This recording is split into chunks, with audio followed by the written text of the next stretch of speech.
శ్రీమన్నారాయణుడే స్వయంగా ఫలస్థుతి చెప్పినటువంటి మహోత్కృష్టమైనటువంటి గజేంద్ర మోక్ష గాథని ఎవరైతే ఈ గజేంద్ర మోక్షమనబడేటటువంటి కథని శ్రద్ధగా వింటున్నారో అందున విశేషించి గొప్ప గొప్ప వ్రతాలు ఏమైనా చేసిన తరువాత గజేంద్ర మోక్షాన్ని వినడం ద్విగుణీకృత పుణ్యం. లేదా మామూలుగా చేతులు ఒగ్గి నమస్కరిస్తూ స్వామి యొక్క ఈ కథని ఎవరు వింటున్నారో అటువంటి వారికి దుస్వప్నముల వలన వచ్చేటటువంటి బాధలు పోతాయి, రోగములు పరిహరింపబడతాయి, దరిద్రము తొలగిపోతుంది, ఐశ్వర్యం కలిసొస్తుంది, గ్రహదోషముల వలన పీడలు వస్తుంటే ఆ పీడలు తొలగిపోతాయి, అపారమైన సుఖం కలిగి మనశ్శాంతితో ఉంటాడు. ఇంట్లో అస్తమానం మంగళతోరణం కట్టి శుభకార్యాలు చేస్తూనే ఉంటాడు. ప్రతిరోజు ఏ కోరిక లేకుండా ఈ పద్యాల్ని నిరంతరం అలా చెప్పుకునే అలవాటు ఉన్నటువంటి బ్రాహ్మణుడు ఎవడున్నాడో అటువంటి బ్రాహ్మణుడు అంత్యకాలమునందు యమదర్శనము చేయడు. వాడు శ్రీమన్నారాయణ దర్శనాన్ని పొంది ఆయన విమానంలో వైకుంఠాన్ని చేరుకుంటాడు, చేరుకుని మోక్షం పొందుతాడు.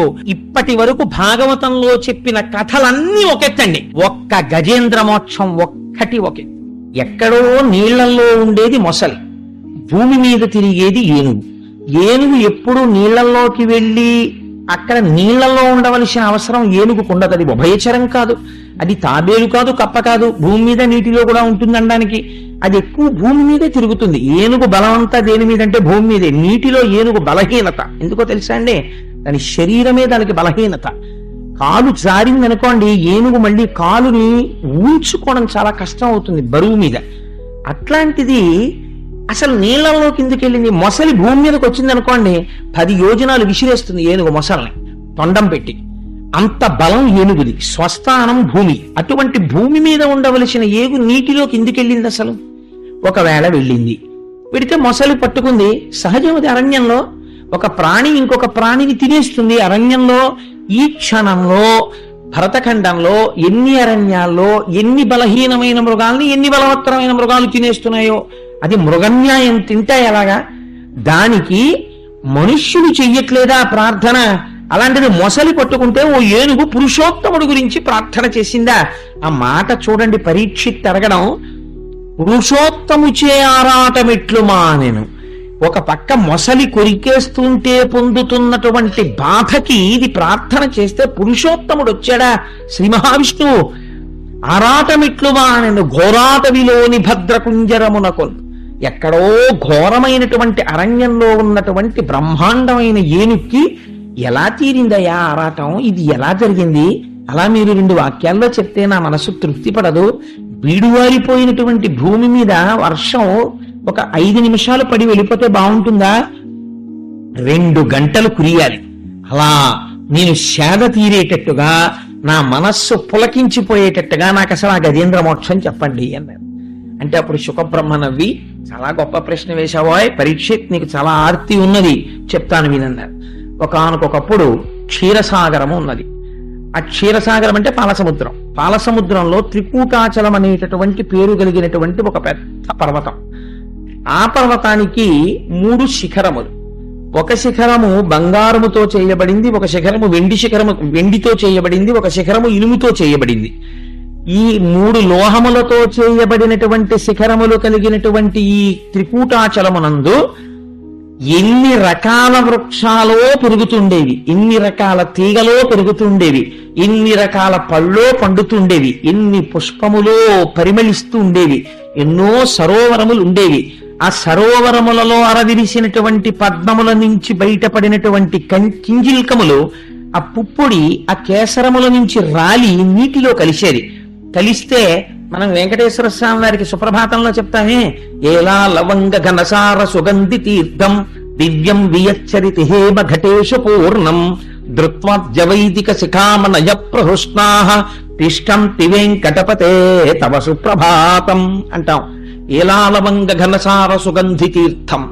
స్వామి నువ్వు తాగుతావని అర్చక శిఖామణులు స్నానం చేసి ఊపిరి తగలకుండా బట్ట కట్టుకుని యానుకల యొక్క గుండ కలిపినటువంటి నీటిని మంచి తీర్థం తయారు చేసి అక్కడ పెట్టారు.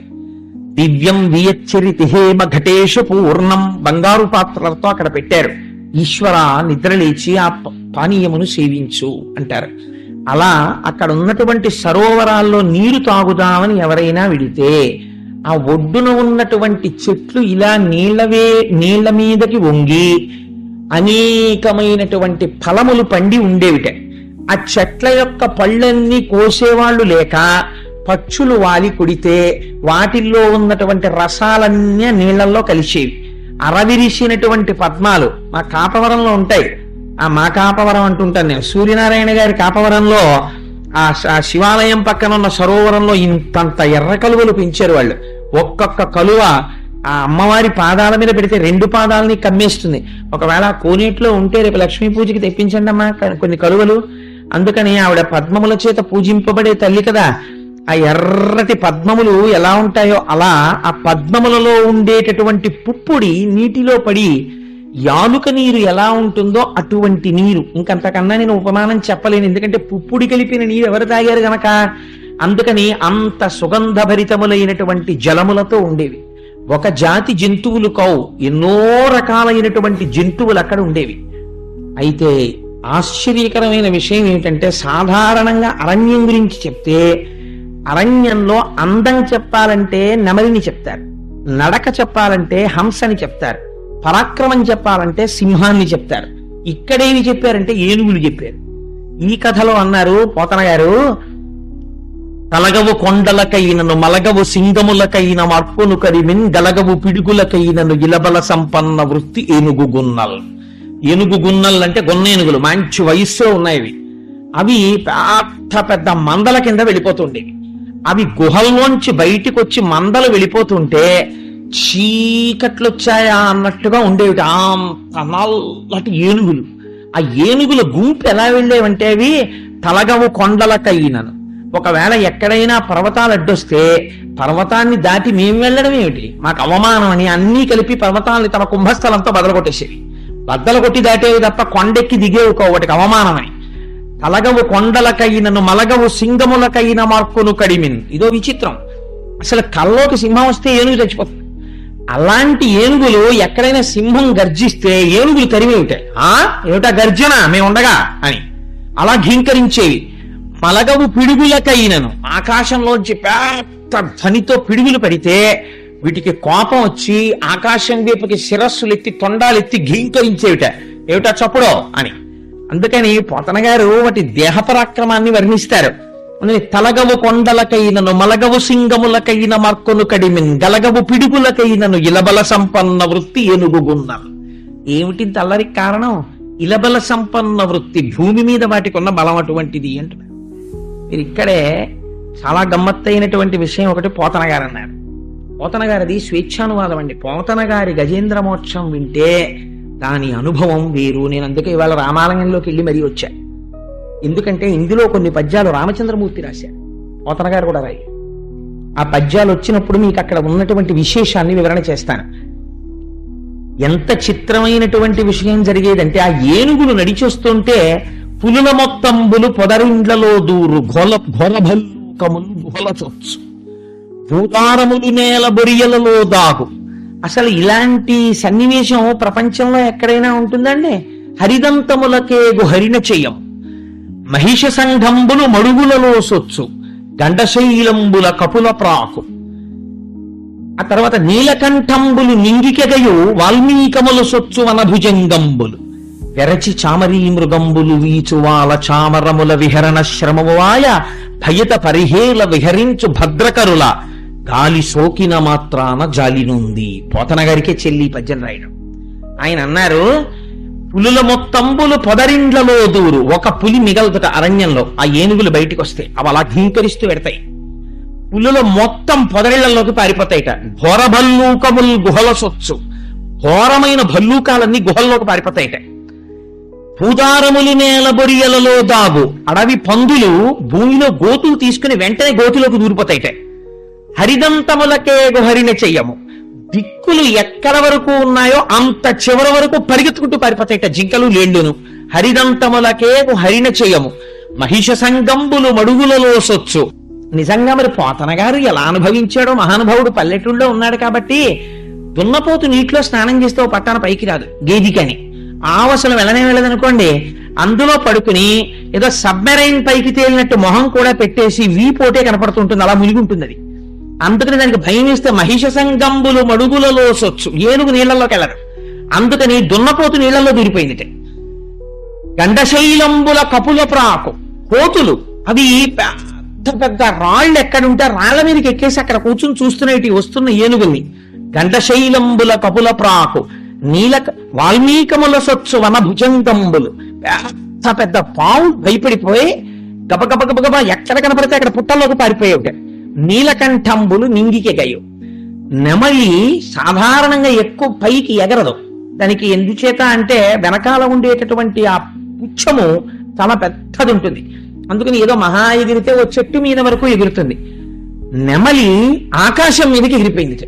అంటే భయంతో ఉన్నవాడు 80 ఏళ్ల ముసలాయనే గేది పొడిచింది అనుకోండి దింపేస్తాడు. ఎక్కడి నుంచి వచ్చింది బలం అంటే భయంలోంచి వచ్చింది. అందుకని నీలకంఠంబులు నింగికెగయు, నెమళ్ళు ఆకాశంలోకి ఎగిరిపోయేట. నీలకంఠంబులు నింగికెగయు. అసలు ఆశ్చర్యకరమైనటువంటిది ఏమిటో తెలుసా అండి ఆ పద్యంలో? వెరచి చామరీ మృగంబులు వీచువాల చామరముల విహరణ శ్రమమువాయ భయత పరిహేల విహరించు భద్రకరుల గాలి సోకిన మాత్రాన జాలి నుండి. మనం ఈశ్వరుడికి చామరం వీజయామి అని ఒక సేవ చేస్తాం. చామరం ఎందుకు వేస్తారు చెప్పండి? ఛత్రం ధారయామి, గొడుగు పడతారు. ఓ విసిరికర్ర పెట్టి విసరచ్చు కదా స్వామివారికి, అలా విసర్రు. అసలు మీకు ఒక విచిత్రమైన విషయం చెప్పనండి. విసినికర్ర పెట్టి ఈశ్వరుడికి విసిరితే ఎలా విసురుతారో తెలుసా? పట్టుగుడ్డతో చేసినటువంటి విసినికర్ర చేసి సాంబ్రాణి పొగ మీద దాన్ని గమ్మత్తుగా అటు ఇటు పట్టి విసురుతారు. ఆ అందం చూడాలి సేవ చేసినప్పుడు. ఆ పొగ పట్టుగుడ్డ విసినికర్రకి పట్టుకుని ఇది విసురుతున్నప్పుడు ఆ సాంబ్రాణి ఆయన మీదకి ఎడుతుంది. అంత జాగ్రత్తగా వేస్తారు సాంబ్రాణి. రూపం వేసినప్పుడు అంత అందంగా వేయాలి. ఒక్కసారి అలా ముక్కు దగ్గర చూపించి ఇలా తీసేయాలి. ఓహో గిరగిర గిరగిర తిప్పుతుంటారు దాన్ని.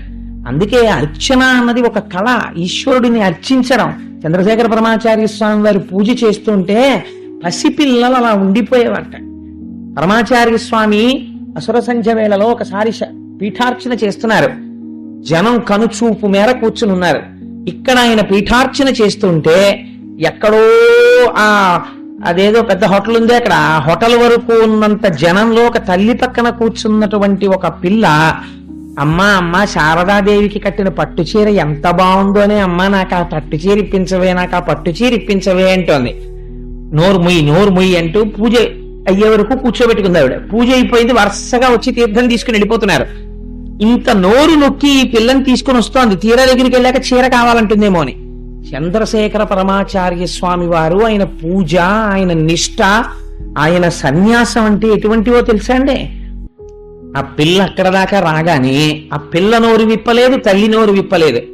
తీర్థం ఇస్తున్న పరమాచార్యుల వారు పాత్ర అక్కడ పెట్టేసి శారదాదేవి పాదాలకు నమస్కరించి ఆవిడికి కట్టిన పట్టు చీర విప్పి చుట్టి కళ్ళకద్దుకుని ఆ పిల్ల చేతుల్లో పడేసారు. అది చంద్రశేఖర పరమాచార్య స్వామి. ఆయన త్రికాలవేది, అన్నీ తెలుసు మహానుభావుడికి. ఈశ్వరుణ్ణి అందుకే నడిచే దేవుడిని పేరు పొందారు మహాపురుషుడు. సరే, అందుచేత చామరం వేస్తాం మనం ఈశ్వరుడికి. చామరం ఎందుకు వేస్తాం చెప్పండి? చాలా మంది తెలియక చామరం ఇటు పట్టుకుంటారు. అలా పట్టుకోకూడదు చామరాన్ని ఎప్పుడు కూడా. చామరం ఒకళ్ళు వేసి ఒకళ్ళకి ఇవ్వవలసి వస్తే దాన్ని పిడి పట్టుకుని హ్యాండిల్ పక్క వాళ్ళకి ఇవ్వాలి తప్ప చామరం తాలూకా వెంట్రుకల్ని పట్టుకోకూడదు. అవి వెంట్రుకలు. చామరీ మృగము అనబడేటటువంటి మృగము యొక్క వెంట్రుకలవి. అవి చిత్రం ఒకటి ఉంటుంది ఆ చామరీ మృగానికి. దాని వెంట్రుకలతో చామరం చేసి ఈశ్వరుడికి ఇలా వేస్తే ఎంత అలసిపోయిన వాడైనా సరే ఆయన అలసట అంతా పోతుంది ఒక్క చామరీ మృగం వెంట్రుకలతో విసిరితే. అందుకే ఈశ్వరుడికి సేవలన్నిటిలో గొప్ప సేవ ఏదో తెలుసా అండి? చామరం వీజయామి. ఆ చామరం వేయడమే గొప్పది. అంత అందంగా వెయ్యాలి ఆ చామరం వేసినప్పుడు. అందుకే అది ఇలా తగిలితే చాలు గాలి, కొన్ని కోట్ల జన్మల పుణ్యం. ప్రతి ఇంట్లో చామరం ఉండాలి అసలు. సరే, అందుచేత ఇక్కడ ఏనుగులకి చామరం ఎలా వేశారో తెలుసా అండి? అవి భయత పరిహేల విహరించు భద్రకరుల గాలి సోకిన మాత్రాన జాలి నుండి. చామరీ మృగం వెంట్రుకల గాలి సోకితే ఈశ్వరుడి కలసట తీరుతుంది. ఈ ఏనుగుల యొక్క విహారం చూసి వీటి భయంకరమైనటువంటి ఆ విహారము యొక్క గాలి సోకగానే ఏనుగులన్నీ నిలబడితే చామరీ మృగాలన్నీ వచ్చి వాటి చుట్టూ నిలబడి వాటి తోకలెత్తి వాటి తోకలకు ఉంటాయి వెంట్రుకలు, ఆ తోకలతో వాటికి విసిరేవిట. వెరచి చామరీ మృగంబులు వీచువాల చామరముల తమ తోకలనే చామరాలతో విసిరేవిట. ఎంత గొప్ప సేవలు అందుకున్నాయో చూడండి ఆ ఏనుగులు. మరి అటువంటి ఏనుగులకి అధినాయకుడు ఒక ఆయన ఉండేవాడు. మరి ఆయన ఎంత గర్వంగా ఉంటారండి ఇంకా ప్రపంచంలో.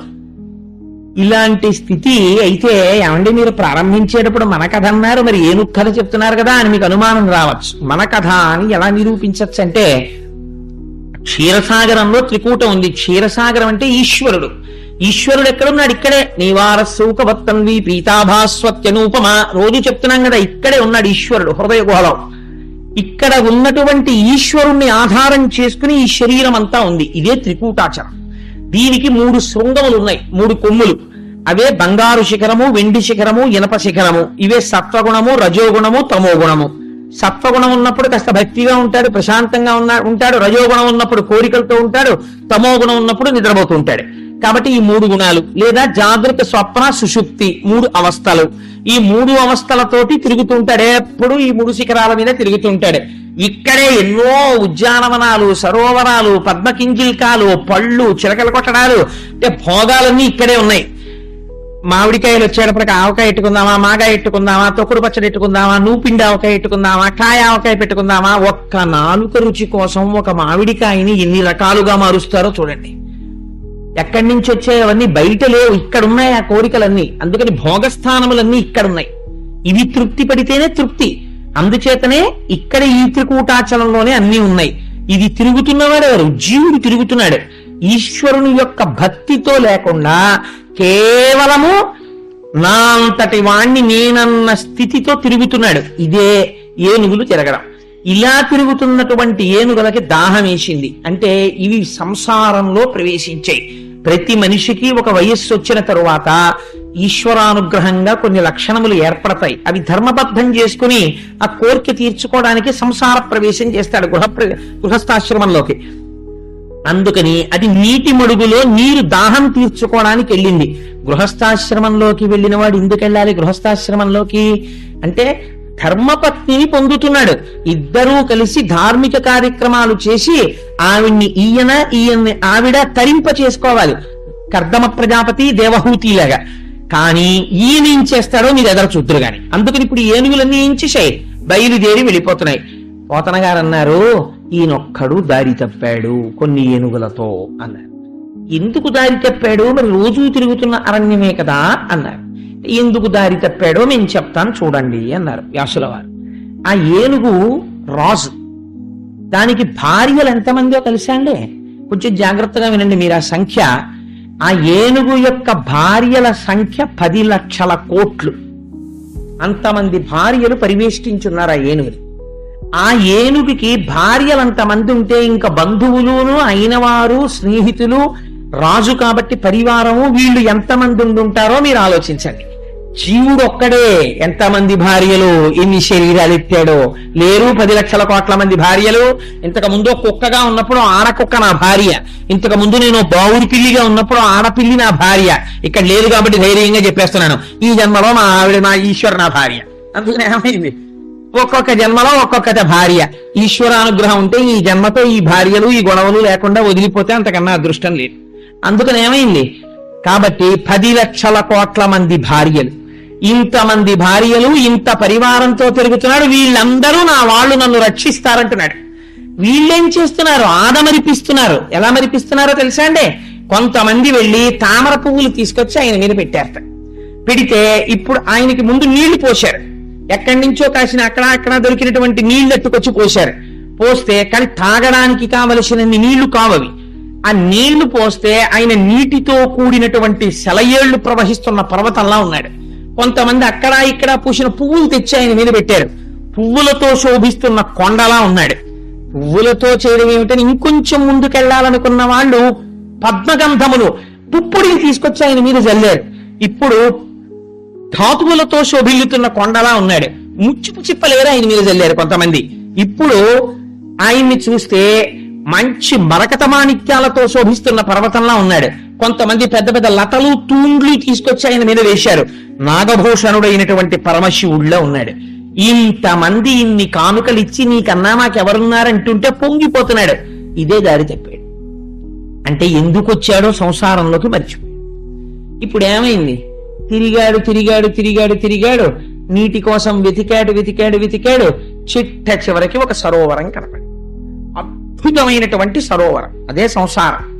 దీన్ని ఒడ్డు నుండి నీరు త్రాగాలి అంటే ఎందుకు అందులో ప్రవేశించాడో గుర్తు పెట్టుకోవాలి. కానీ ఈయన ఏం చేస్తున్నాడు? సరోవరం కనపడగానే పొంగిపోయి, అబ్బా ఎంత బాగుందో ఈ సరోవరం అనుకున్నాడు. అంతకు ముందు అందులోకి ఎవరూ ప్రవేశించినట్లు ఆధారాలు లేవు. దాని నిండా పద్మాలే, చుట్టూ చెట్లే, ఆ చెట్ల యొక్క నీడ ఆ నీటిలో కనపడుతోంది. అరవిరిసినటువంటి పళ్ళు, రొద చేస్తున్నటువంటి ఝంకారం చేస్తున్నటువంటి తుమ్మెదలు, అందులో రకరకాలైన చేపలు, ఎండ్రకాయలు, మొసళ్ళు ఇలాంటివన్నీ ఉన్నాయి. అంత నీటిని చూడగానే పొంగిపోయింది ఆ ఏనుగు. తన భార్యలందరితో కలిసి నీళ్లలో దిగాడు. నీరు తాగేవాడు నీళ్లలో దిగాలా, నీటి ఒడ్డు నుండి తాగాలా? నాకు దాహం వేసింది అనుకోండి, బిందెలో దూకేయకూడదు. నేను బిందెలో నీళ్లు తాగాలి, దూకినా పట్టదనుకోండి గొడవలేదు. కానీ ఓవర్ హెడ్ వాటర్ ట్యాంక్ లో దూకేయకూడదు కదా, అందుకని ఆ నీరు తాగాలంతే. కానీ ఈయనేం చేస్తున్నాడు? సరోవరంలోకి దూకాడు. ఈయన దూకితే వెనకాల వాళ్ళు దూకేశారు, ప్రభువు దూకేశారు, మనకే వాళ్ళు దూకేశారు. చుట్టూ భార్యలు నిలబడ్డారు.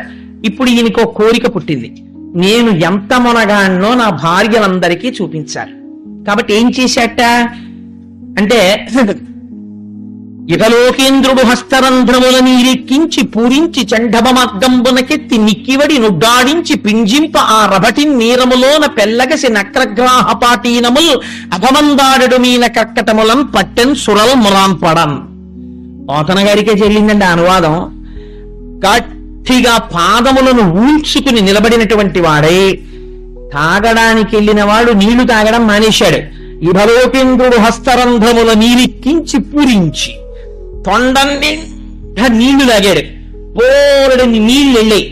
ఎలా లాగాడు?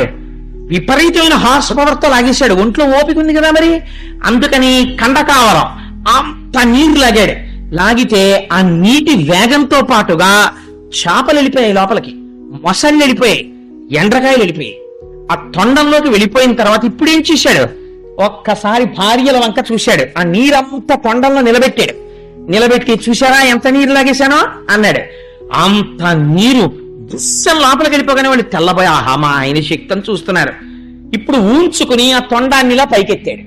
పైకెత్తి లైవ్ టెలికాస్ట్ ఇస్తారండి పోతన గారు. ఇభలేకేంద్రుడు హస్తరంధ్రముల నీవెక్కించి పూరించి చండభ మార్గంబునకెత్తి నిక్కివడి నుడ్డాడించి పింజింప, ఇలా పెట్టి బాగా బలం ఉంచుకుని ఇప్పుడు మళ్ళీ ఆ తొండాన్ని పైకెత్తి అని ఆకాశం మీదకి నీళ్లు ఇలా పెట్టి పైకి చిమ్మితే లోపల ఉన్నటువంటి గాలి శక్తితోటి ఎంత ఆశ్చర్యం జరిగిందో తెలుసా అండి? ఈ తొండంలో ఉండిపోయినటువంటి చేపలన్నీ విడిపోయి మీనరాశిలో పడిపోయి, ఇందులో ఉన్న ఎండ్రకాయలన్నీ విడిపోయి కర్కాటక రాశిలో పడిపోయి, ఇందులో ఉన్న మొసళ్ళన్నీ విడిపోయి మకర రాశిలో పడిపోయి 3 రాశుల్లో పడేటట్టు కొట్టాడు. ఇది చూసి దేవతలు ఆకాశంలో తిరుగుతున్న వాళ్ళు ముక్కున వేలేసుకుని ఉండిపోయారట. ఏమి ఏనుగురా, ఏం బలం రా ఇది అన్నట్ట. ఇభలోకేంద్రుడు హస్తరంధ్రముల నీరెక్కించి పూరించి చండభ మార్గంబునకెత్తి నిక్కివడి నుడ్డాడించి పింజింప ఆరభటి నీరములోన పెల్లగసి నక్రగ్రాహపాటీనముల్ లభమందాగడు మీన కర్కటములన్ పట్టెన్ సురల్ మ్రాన్పడన్. ఇలా చేశాడు. ఆయన చుట్టూ ఉన్న వాళ్ళందరూ కూడా చాలా సంతోషపడిపోయారు. అబ్బో చూసావా మా ఆయన ప్రజ్ఞ అనుకున్నారు.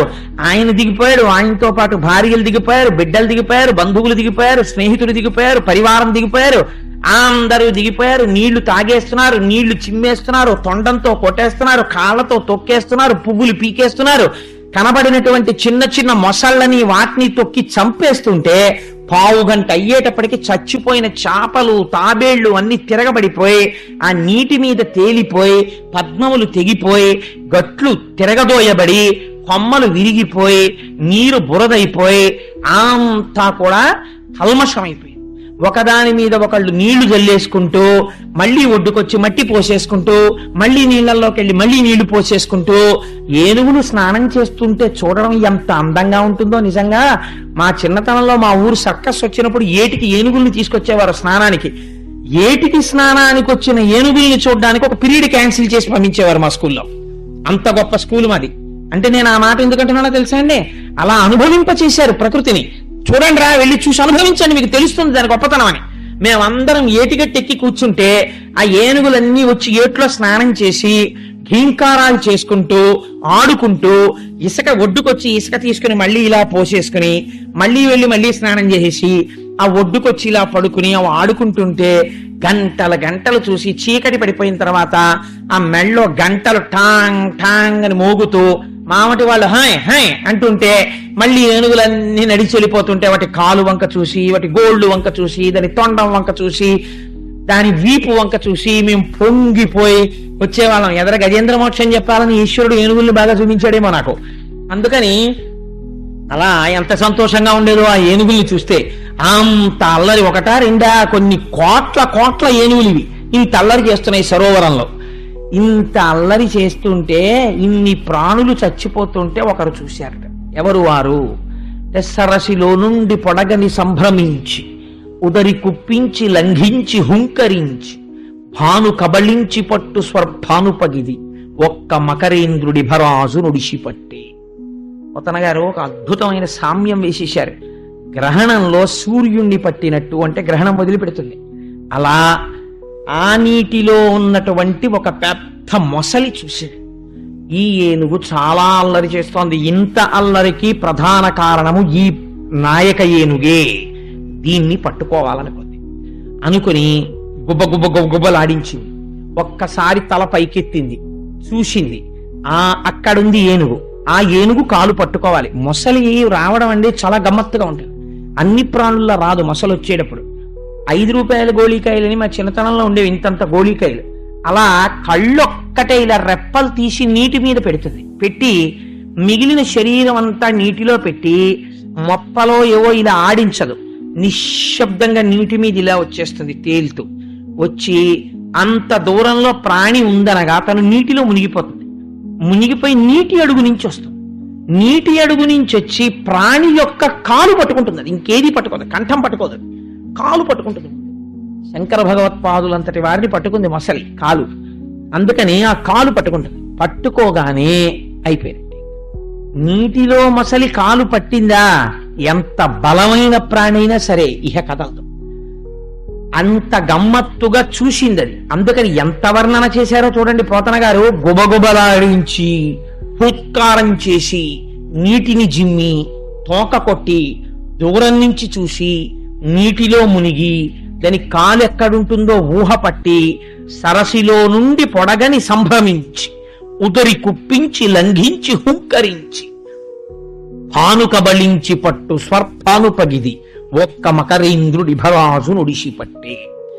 నీటి అడుగు నుంచి వచ్చి ఈ ప్రభువు అయినటువంటి ఏనుగు యొక్క కాల్ని పట్టేసుకోగానే ఈ ఏనుగులన్నీ కూడా అప్పటి వరకు తుండంబుల పూరించుచు గండంబుల చల్లు కొనుచు గలగల రవముల్ మెండుకొన వలద కడుపుల నిండంవే దండ కోటి నీటింత్రాగెన్. ఈ పట్టుకోవడానికి ముందు క్షణం వరకు దృశ్యం ఎలా ఉందో మీరు బాగా లోపల ధారణ చెయ్యాలి. తుండంబుల పూరించుచు ఒక్కొక్క ఏనుగు తొండంతో నీళ్లు నాగుతోంది. తొండంబుల పూరించుచు గండంబుల చల్లు కొనుచు గలగల రవముల్. ఆ పెద్ద చప్పుడు, నవ్వులు, అల్లరి, కేరింతలు, ఒకళ్ళ మీద ఒకళ్ళు నీళ్లు చల్లుకుంటూ వలద కడుపుల నిండంవే దండ కోటి నీటింత్రాగెన్. పెద్ద పెద్ద బాణలంత కడుపుల్లోకి నీళ్లు తాగేసిన తర్వాత ఏం చేసి ఉండాలి? ఇవి దాహం తీరిపోయింది కాబట్టి గట్టెక్కేయాలి. కానీ ఇవేం చేశాయి? నీ దాహం తాగాక సరస్సు పాడు చేస్తున్నాయి. ఎందుకు సంసారంలోకి వెళ్ళాడో మర్చిపోయాడు. స్నాతకంలో గురువు ఏం చెప్పాడో మరిచిపోయి సంసారాన్ని భోగస్థానంగా మార్చాడు, పాడు చేస్తున్నాడు. ఇప్పుడు నీటి అడుగు నుంచి వచ్చింది. ఎవరొచ్చారు? మొసలి వచ్చింది. వచ్చి పట్టుకుంది. నీటి అడుగు నుంచి మొసలి వచ్చి పట్టుకోవడం అంటే ఏమిటో తెలుసా అండి? సంసారము ఇంద్రియములు పట్టుకోవడం ఒక లక్షణం. కాలము అనబడేటటువంటిది నడిచి వెళ్ళిపోతుంటుంది. కాలాంతర్గతముగా కాలములో మృత్యు వచ్చేస్తుంది, తెలియదు. కాలములో తాను ఇంకా కోరికలు కోరుతూనే ఉంటాడు. కాలము అడుగు నుంచి మృత్యు వస్తుంది. మృత్యు వచ్చి దేన్ని పడుతుంది? కాళ్ళని పడుతుంది. గమ్మత్తు ఏమిటో తెలుసా అండి? ఆఖరణ మనిషికి ఒక సంస్కారం ఉంటుంది, దాన్ని అంత్యేష్టి సంస్కారము అంటారు. ఆ సంస్కారం జరిగినప్పుడు కాళ్ళు పాదాలు రెండు దగ్గర చేర్చి రెండు బొటన వేళ్ళని కట్టేస్తారు ఒక మంత్రంతో. అంటే ఇంతకాలం పనికి మాలిన తిరుగుళ్ళన్నీ ఈ కాళ్లతోనే తిరిగాడు, ఇక ఈ కాలు తిరగదు కాబట్టి దీన్ని కట్టేశాం, ఇంకిప్పుడు ఇవి తిరగవు కనుక దీన్ని మోసెయ్యవచ్చు అని అనుజ్ఞనిస్తారు. అప్పుడు పంచభూతాల్లో కలపడానికి కొత్త కర్రల మీద పెట్టి తీసుకెళ్ళి. కాబట్టి మృత్యువు దేనిని పట్టినది? కాలును పట్టినది. ఇక కదలడం. అనారోగ్యం వచ్చేసి జబ్బడిపోయి ఇంటెన్సివ్ కేర్ యూనిట్ లో ఉన్నవాడు క్యాంప్ వెళ్ళాలో లేకపోతే ఎక్కడికో వెళ్ళాలో అంటే పెడతాడేమిటి, ఇంకెళ్ళేది ఉండదు. అందుకని వచ్చి పట్టింది. పడితే అంత తెలివి తక్కువ వాళ్ళం ఏంటంటే మనం, వచ్చి మృత్యువో రోగమో పట్టేసింది అనుకోండి, పట్టుకుంటే అయ్యో వచ్చేసిందండి అని చెప్పి అలా కూర్చుంటాం ఏంటి, స్పెషలిస్ట్ దగ్గరికి వెడతాం, సూపర్ స్పెషాలిటీస్ దగ్గరికి వెడతాం. అందుకని పోతన గారు ఎంత గొప్ప వర్ణన చేశారో చూడండి. కరి దిగుచు మకరి సరసికి కరిదరికి ని మకరి దిగుచు గర్రకరిదరయన్ కరికి మకరి మకరికి కరి భరమనుచును అటల కుతల భటులరుదు పడేన్. ఏనుగు యొక్క పట్టు విడిపించుకుందామని, మొసలి పట్టు విడిపించుకుందామని ఏనుగు చూస్తోంది. ఏనుగుకున్న కోరిక ఒక్కటే, ఇప్పుడు మిగిలిన కోరికలు పక్కన పెట్టేయండి, ఈ మొసలి పట్టు తప్పించుకుని గట్టెక్కేద్దాం అని ఏనుగు చూస్తోంది. ఎలాగైనా ఏనుగు గట్టెక్కకుండా నీళ్లలోకి రాగేద్దాం మొసలి చూస్తోంది. వీడిని మరణానికి తోసేద్దాం రోగం చూస్తుంటుంది. ఎలాగో అలా హాస్పిటల్ నుంచి బయటపడిపోదాం మనిషి చూస్తుంటాడు. అందుకని కరి దిగుచో మకరి సరసికి గరితరికి ని మకరి దిగుచో కరకరిదరయం కరికి మకరి మకరికి కరి భరమనుచును అతల కుతల భతులు అరుదుపడేన్. ఈ యుద్ధంలో ఎవరెవరికి తోడురారు, ఎవరి రోగంతో వాడే పోరాడాలంటే. ఎంతమంది ఉన్నా నాన్నగారండి ఇంకో మంది చేసుకోండి, ఇంకో మంది చేసుకోండి, ఇంకో డాక్టర్ దగ్గరికి వెళ్ళండి అంటారు కానీ రోగాన్ని ఎవడు పంచుకుంటాడండి? రోగంతో యుద్ధం ఇంకెవరు చేయడు, తనే చేసుకోవాలంతే యుద్ధం. అందుకని ఏం చేస్తోంది, ఇంతమంది మరి ఏం చేస్తున్నారు వీళ్ళందరూ? ఇంతమంది ఉన్నారు కదా, 10 లక్షల కోట్ల మంది భార్యలన్నావు కదా నువ్వు ఇందాక, వీళ్ళందరూ తొక్కేయకూడదా మొసల్ని? ఇంతమంది పరివారం ఉన్నారు కదా అంటే పోతన గారు అన్నారు, అలా నువ్వు అనుకుంటున్నావేమో, నేను నిజం చెప్తాను విను ఏం చేస్తున్నారో. మకరి తోడపోరు మతంగ విభుని ఒక్కరినిడించిపోవ కాళ్ళు రాక కోరి చూచుచుండే కుంజరీ యూథంబు మగలు తగులు కారె మగువలకును. ఈ పద్యం ఒక్కటి రోజు స్మరణ చేసుకుంటే చాలండి, వైరాగ్యం వస్తుంది. ఎంత గొప్ప పద్యం చూడండి పోతన గారిది. మకరితోడ పోరు మాతంగ విభుని, ఆయన మాతంగ విభుడు, గొప్ప ఏనుగు. ఈయన నీళ్లలో ముందు యుద్ధం మొదలుపెట్టినప్పుడు ఒడ్డున చాలా మంది ఉన్నారు. కానీ వీళ్ళు ఏం చేశారంటే, వచ్చేస్తాడు మన రాజుగారు అని చెప్పి చూస్తున్నారు. రాజుగారు లాగండి లాగండి అన్నారు కొంతసేపు. వీడు పాపం అలా ఎన్నాళ్ళు యుద్ధం చేశాడో తెలుసా అండి? అలయక సొలయక వేసట నొందక కరి మకరితోడ నుడ్డందత రాత్రులు సంఖ్యలు దినములు సలిపెంపోరువే యొక్క సంవత్సరములు. ఆ ఏనుగు అలా ఆ మొసలితో ఎన్నాళ్ళు యుద్ధం చేసింది? 1000 ఏళ్ళు యుద్ధం చేసింది. మీరు చూడండి, ఈశ్వరుడికి నామాలు చెప్పవలసి వస్తే విష్ణు సహస్రనామం, శివ సహస్రనామం, లలిత సహస్రనామం. ఏమండి ఏ దేవతకి 1000 పేర్ల కన్నా ఒకటి ఉండదా? అందరికీ 1000 దగ్గరికి వచ్చేప్పటికి అయిపోతాయి ఆ పేర్లు. ఎందుకు అలా అందరికీ సహస్రమే ఉంటాయి? ఏమిటి అసలు అంటే, సంస్కృతంలో సహస్రం అంటే ఏమిటో తెలుసా అండి? ఒరే ఈ పూలు ఇంకా గుచ్చలేం మేము. సహస్రము అంటే అనంతము, అన్నీ ఆయన పేర్లే, కానీ నీకు కొన్ని పేర్లు చెప్పామంతే అని చెప్పడం సహస్రం అని చెప్పడం. అందుకే ఏదైనా సహస్రమే చెప్తారు. శతసహస్రాలు, 10 సహస్రాలు, 11 సహస్రాలు ఇంకొండవు, సహస్రం చెప్పి ఊరుకుంటారు. కాబట్టి ఏనుగు ఎన్నాళ్ళు యుద్ధం చేసింది? 1000 ఏళ్ళు యుద్ధం చేసింది. అంటే అనంతంగా చేస్తోంది. ఎన్ని జన్మల్లో చేస్తున్నావు నువ్వు మృత్యుతో యుద్ధం? ఎలా చేసింది అంటే, రాత్రులు సంధ్యలు దివసంబులు. రాత్రి చేసింది, సంధ్యాకాలంలో చేసింది, పగలు చేసింది. పడున్నవాడు హాస్పిటల్లో చెయ్యొద్దండి యుద్ధం, అదే పని ఇంకేముంది? వాళ్ళు వీళ్ళు ఎవరో గెలవాలి, గెలిచే వరకు అలా జరుగుతూనే ఉంటుంది యుద్ధం. అందుకని రాత్రులు దివసంబులు సంధ్యలు మకరితోడ కరి సలిపెంపోరు 1000 సంవత్సరముల్. 1000 ఏళ్ళు యుద్ధం చేస్తే లాగండి అప్పుడు చేయండి మీకేం పర్వాలేదు అన్నారు చాలా మంది ఒడ్డు నుంచి. పాపం ఏనుగుకి ఇప్పుడు బలం ఏమిటి? తొండం పెట్టి కొడుతోంది ఆ మొసల్ని. కొడితే మొసలు ఏం చేసిందో తెలుసా అండి? చాలా గమ్మత్తుగా అది కొడుతుంటే నీటి నుంచి తొండం వెళ్లి దాని మీద దెబ్బ తగిలితే దాని ప్రాణం పోయినట్టు అయిపోయేది మొసలికి. ఒక్కొక్క డాక్టర్ రాసిన డోసేజ్కి రోగానికి కళ్ళు అలా జరుగుతాయి. కానీ అదేం చేసేదంటే, మళ్ళీ ఊపిరి పీల్చుకుని మళ్ళీ రోగం రెసిస్టెన్స్ బిల్డప్ చేసుకుని ఎలా కొట్టాలి వీడిని అని ఆలోచించింది. అది ఆలోచించి వీడి తొండం దెబ్బ తగలకూడదంటే వీణ్ణి మనం ఒకలా చెయ్యాలి ఏనుగుని అనుకుంది. కాలు వదిలిపెట్టినట్టు వదిలిపెట్టింది.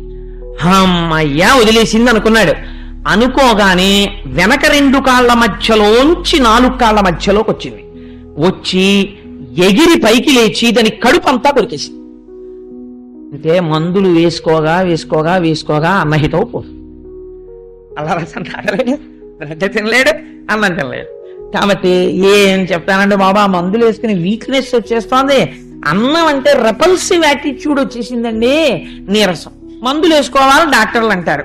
ఇక్కడ తిందామంటే వంట పట్టదు, ఏమీ తినబుద్ధి లేదు, ఎంత మంచి పదార్థమైనా తినబుద్ధి లేదు.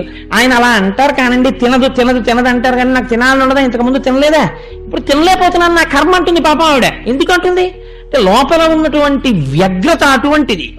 కాబట్టి ఏమవుతుంది, కడుపు కొరుకుతోంది, తోక కొరుకుతోంది, ఎగిరి వీపు కొరుకుతోంది, శిథిలం చేసేస్తోంది, అంటే శరీరాన్నంతటినీ సంధులు విరగ్గొట్టేస్తోంది.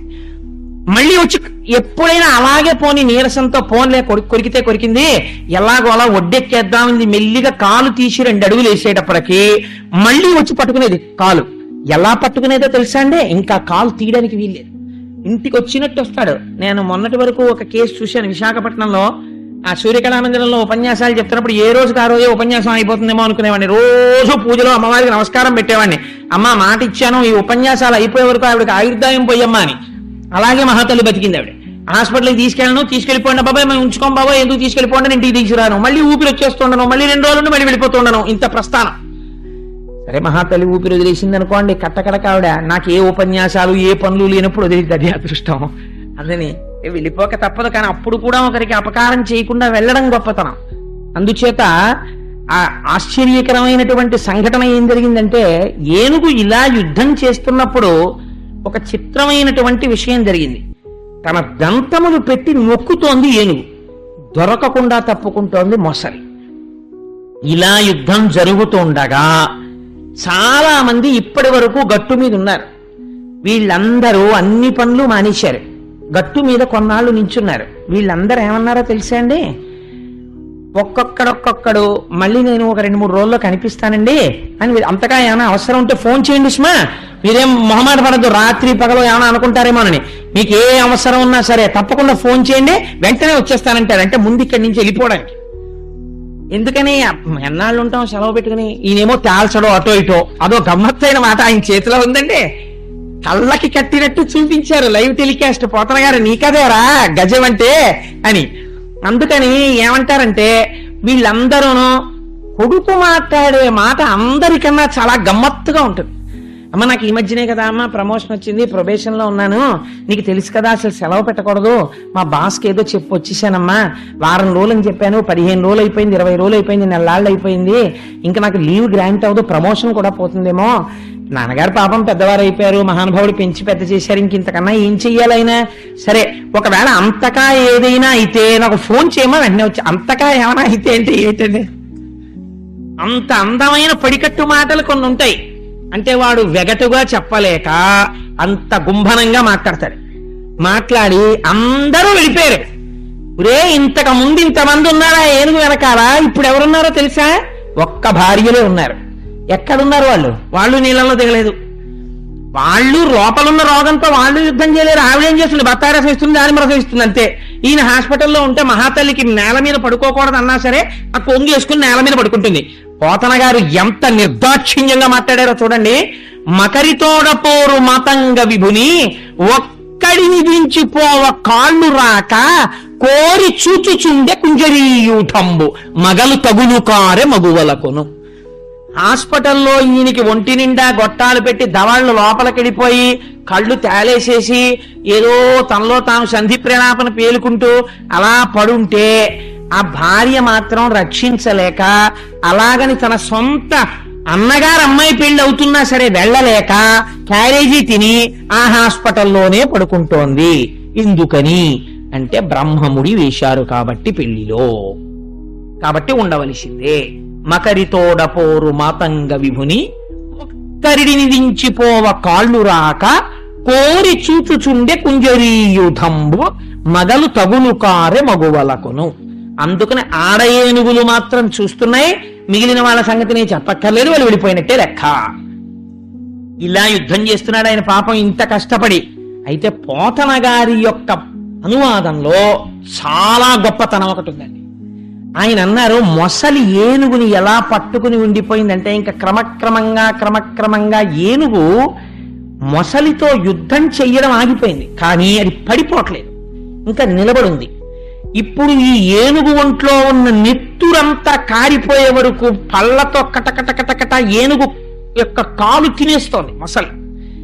ఎలా పట్టుకుందో అట తెలుసా అండి? మొసలి పట్టుకి ఒక గమ్మత్తుంది, దాన్ని ఎవ్వడూ వర్ణించలేదు, వ్యాసుడు పోతన గారు తప్ప. నీటిలో తేలి ఉంటుంది, నీటిలో తేలి ఉన్నదాన్ని మీరు దేన్నైనా సరే ఇలా లాగేయచ్చు తేలిక. ఒక్క మొసలి మాత్రం నీటిలో ఇలా తేలి అవతల ప్రాణిని ఇలా పట్టి అది తన దగ్గర నుంచి వెళ్లకుండా నీటి మీద ఉండి పట్టుకుంటుంది. ఆ శక్తి ఒక్క మొసలికే ఉంది.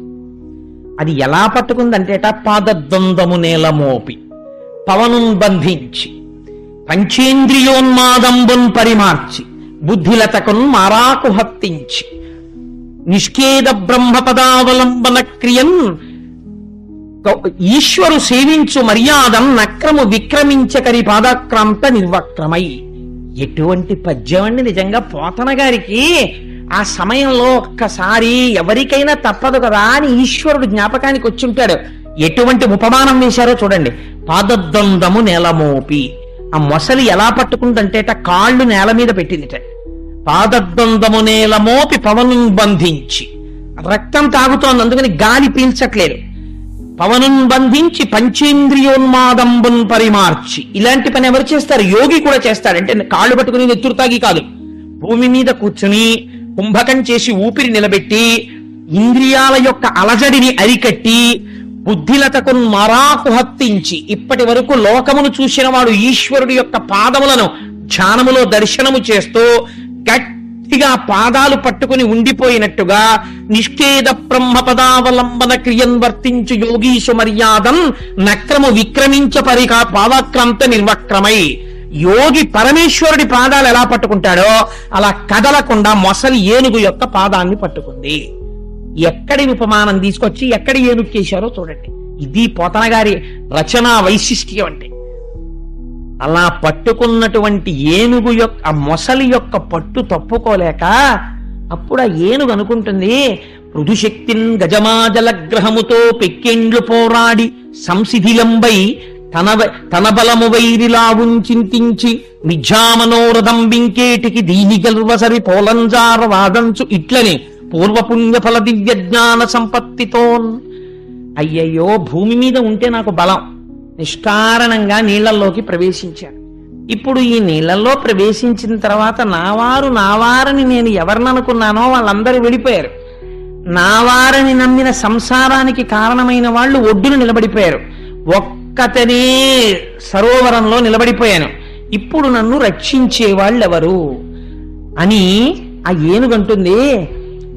నేను ఇతపూర్వం నానాయూధ సమూహములకు వనంబులో బహు సన్మానంబును పొంది 10,00,000 కోటి కరణీనాథుండనయ్యుండి మద్దానాంభ పరిపుష్ట చందన లతాంతఛాయలందుండలేక నిరాశ ఇటేల వచ్చిది భయం విట్లోకదే ఈశ్వర అంటుంది. 10,00,000 కోట్ల మంది భార్యలకి అధినాథున్నా, ఒక అరణ్యంలో ఉన్నటువంటి కొన్ని కోట్ల ఏనుగులకి నేను నాయకున్నా. నేను ఎన్ని దానాలు చేశానో తెలుసా? నేను నాది కాదని చెప్పి చతుర్థీ విభక్తి వేసి దానాలు చేసినప్పుడు పోసినటువంటి నీళ్లకి నమః అని విడిచిపెట్టేసిన నీళ్లకి దానం చేసినప్పుడు ఆ నీటి చేత పెరిగినటువంటి చందనపు వృక్షాల తోట ఒకటి ఏర్పడింది. అంటే ఎన్ని దానాలు చేశాడో చూడండి. ఆ చందనపు వృక్షాలకి తీగలు అల్లుకున్నాయి, పుష్పాల తీగలు. ఆ చందనపు చెట్ల కిందకి వెళ్ళి నిలబడితే చాలా ఎంత చల్లగా ఉంటుందో. ఇన్ని పుణ్యాలు చేసిన వాణ్ణి హాయిగా ఆ చందన వృక్ష లతాంతఛాయలందుండలేక నీరాశ ఇటేల వచ్చిది. అనవసరంగా నేను ఎందుకు వచ్చాను? నింద లేకుండా బొందిపోదు, 1,000,000 మంది వైద్యులు కూడి వచ్చిన కాని మరణమయ్యడి వ్యాధి మాన్పాలు. అప్పుడు వీడేదో ఏదో ఒక నింద వస్తుంది, ఒక కారణం వస్తుంది. అప్పుడు అనుకుంటాడు, అయ్యో నేను అసలు ఎందుకు వెళ్ళాను అని బాధపడతాడు.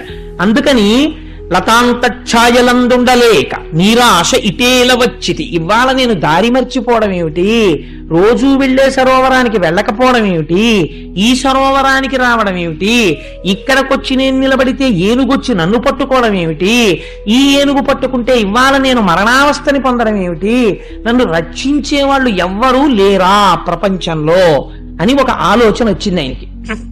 ఈ ఆలోచన రాగానే అప్పుడు జ్ఞాపకానికి వచ్చింది.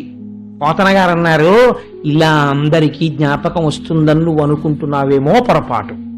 అలా ఎందుకు వస్తుందో తెలుసా? అలా జ్ఞాపకం ఈశ్వరుడు ఎందుకు గుర్తొస్తాడో తెలుసా? ఇత పూర్వం తాను చేసిన పుణ్యము పూజ వల్ల జ్ఞాపకం వస్తాడు ఆ స్థితిలో. ఋతుశక్తిన్ గజమాజల గ్రహముతో పెక్కిండ్లు పోరాడి సంశిథిలంబై తనలావు వైరిబలముంచింతించి మిథ్యామనోరథం బింకేటికి దీని గల్వ సరిపోరంజాల రాదంచు.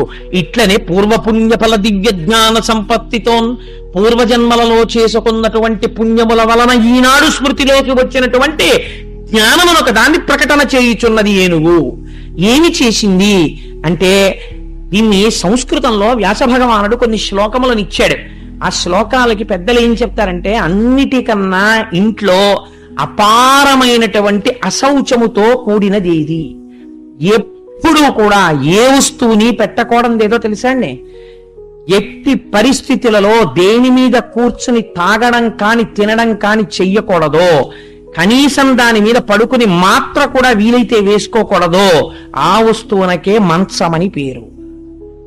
మంచం అనేటటువంటి దాని మీద ఏ పూజనీయమైన వస్తువుని పెట్టకూడదు.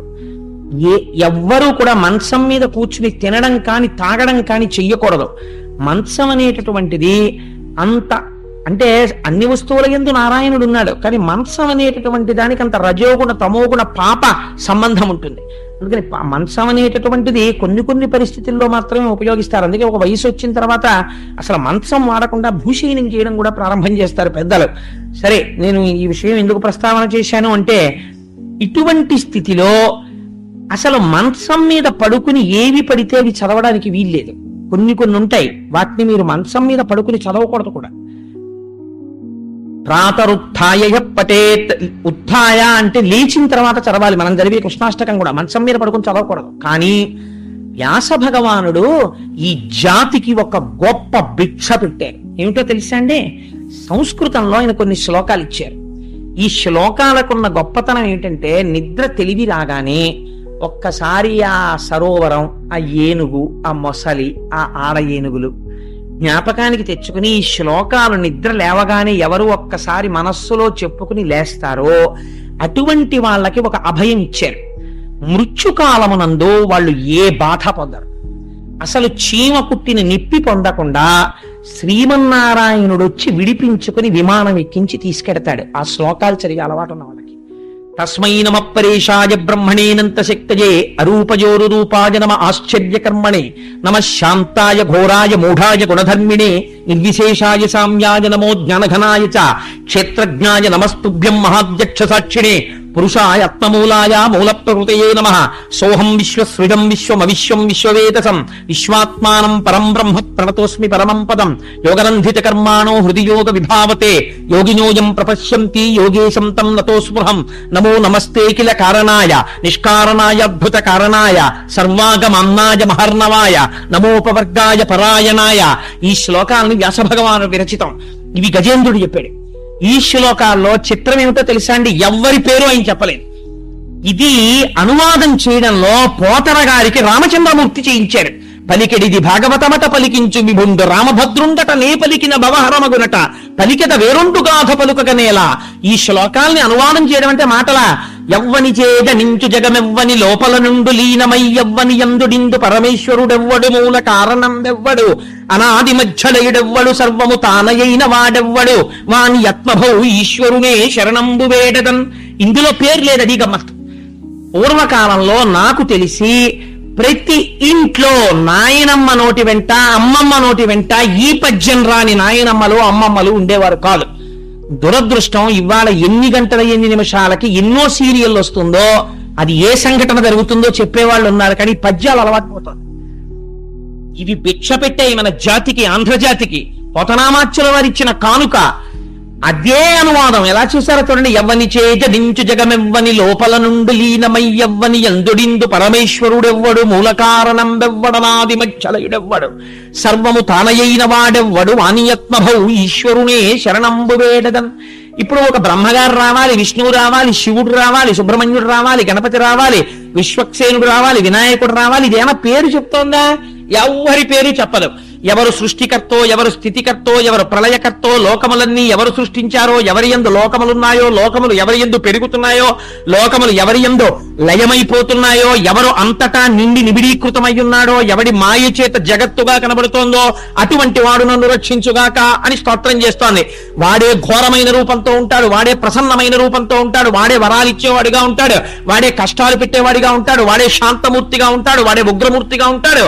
ఇన్ని లక్షణాలు చెప్తోంది, కానీ వాడు ఎవరో చెప్పదు, పేరు చెప్పదు. ఇది ఏనుగు చేసిన ప్రార్థనకి 33 కోట్ల దేవతలు లేచి నిలబడ్డారు. ఒరే, నిన్ను పిలుస్తోందా నన్ను పిలుస్తోందా అని అనుమానం వచ్చింది వాళ్ళకి. వాళ్ళు అన్నారు నా పేరు లేదంటే నా పేరు లేదని కూర్చున్నారు. ఎవరిని పిలుస్తోందిరా మరి అయితే అన్నారు, ఎవరికి అర్థం కాలేదు అని ఒక మాట ఉందండి, చిత్రమైన మాట. ఇది పోతన గారికి చెల్లు. మొన్న నేను తత్వవిధానంద సరస్వతి మహారాజ్తో ఈ విషయమే ప్రస్తావన చేశా. స్వామి, మీరన్న ఇంటెలెక్చువల్ ఫిటీక్ పొందడానికి మా పోతన గారు ఇచ్చినటువంటి చిన్న పద్యం చాలదా అన్నాడు. లోకంబులు లోకేశులు లోకస్తులు తెగిన తుది అలోకంబగు పెంజీకటి కావల యవ్వండేకృతి వెలుగు అతని నే సేవింతున్. ఎప్పుడు సేవిస్తుందిట? నీళ్లలో నిలబడి చచ్చిపోయే ముందు. ఎటువంటి మాట అంటోందో చూడండి. లోకంబులు, ఈ లోకాలు, లోకేశులు, దీన్ని పరిపాలిస్తున్నాం అనుకున్నటువంటి రాజులు, దేవతలు, లోకస్తులు, ఈ లోకంలో ఉన్నామనుకున్న వాళ్ళు, తెగిన తుది ప్రళయం వచ్చి ఇవన్నీ ఒకటైపోయి నీరైపోయి ముద్దయిపోయి గాఢాంధకారం కమ్మేస్తే, ఈ గాఢాంధకారానికి అవతల అలోకంబగు పింజీకటి కావల యవ్వండేకాకృతి వెలుగు ఒక్కడే, తానొక్కడే పరంజ్యోతి స్వరూపమై వెలిగిపోతున్నాడు. ఇదే మనం దీపం పెడితే చెప్తాను రోజు పూజలో.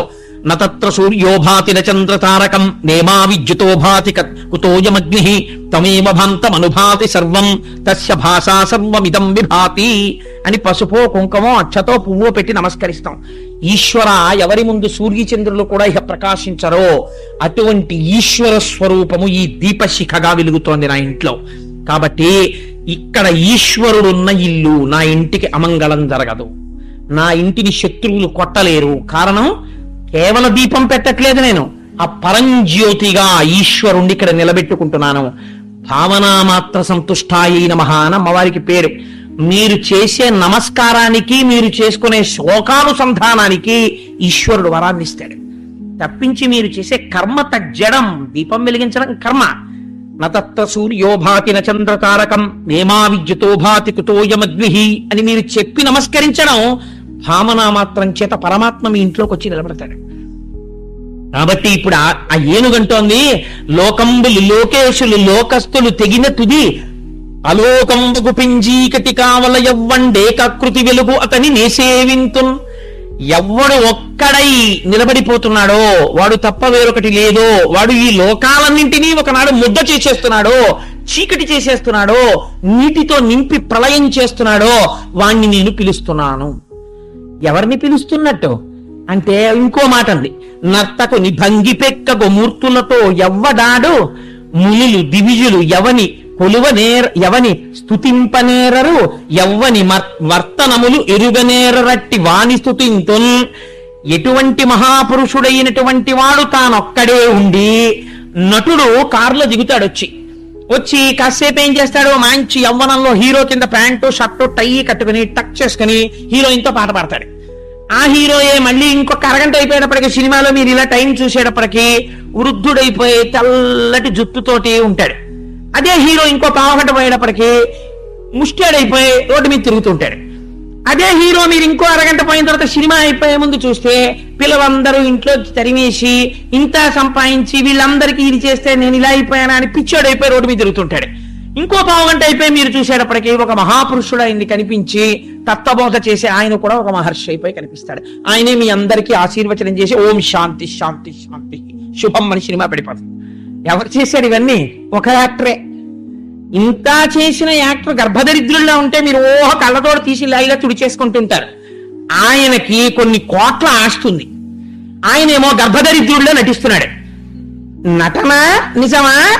ఆయన నిజ జీవితం నిజమా? నిజ జీవితం నిజం, ఇదేంటి మాయ, ఆడుతున్నాడు అంతే. అలాగా అలా నర్తకుని భంగి ఒక్కడు పెక్కగు మూర్తులతో ఎవ్వడాడు. ఎటువంటి శ్లోకం వేశారండి, ఎటువంటి పద్యం వేశారండి పోతన గారు.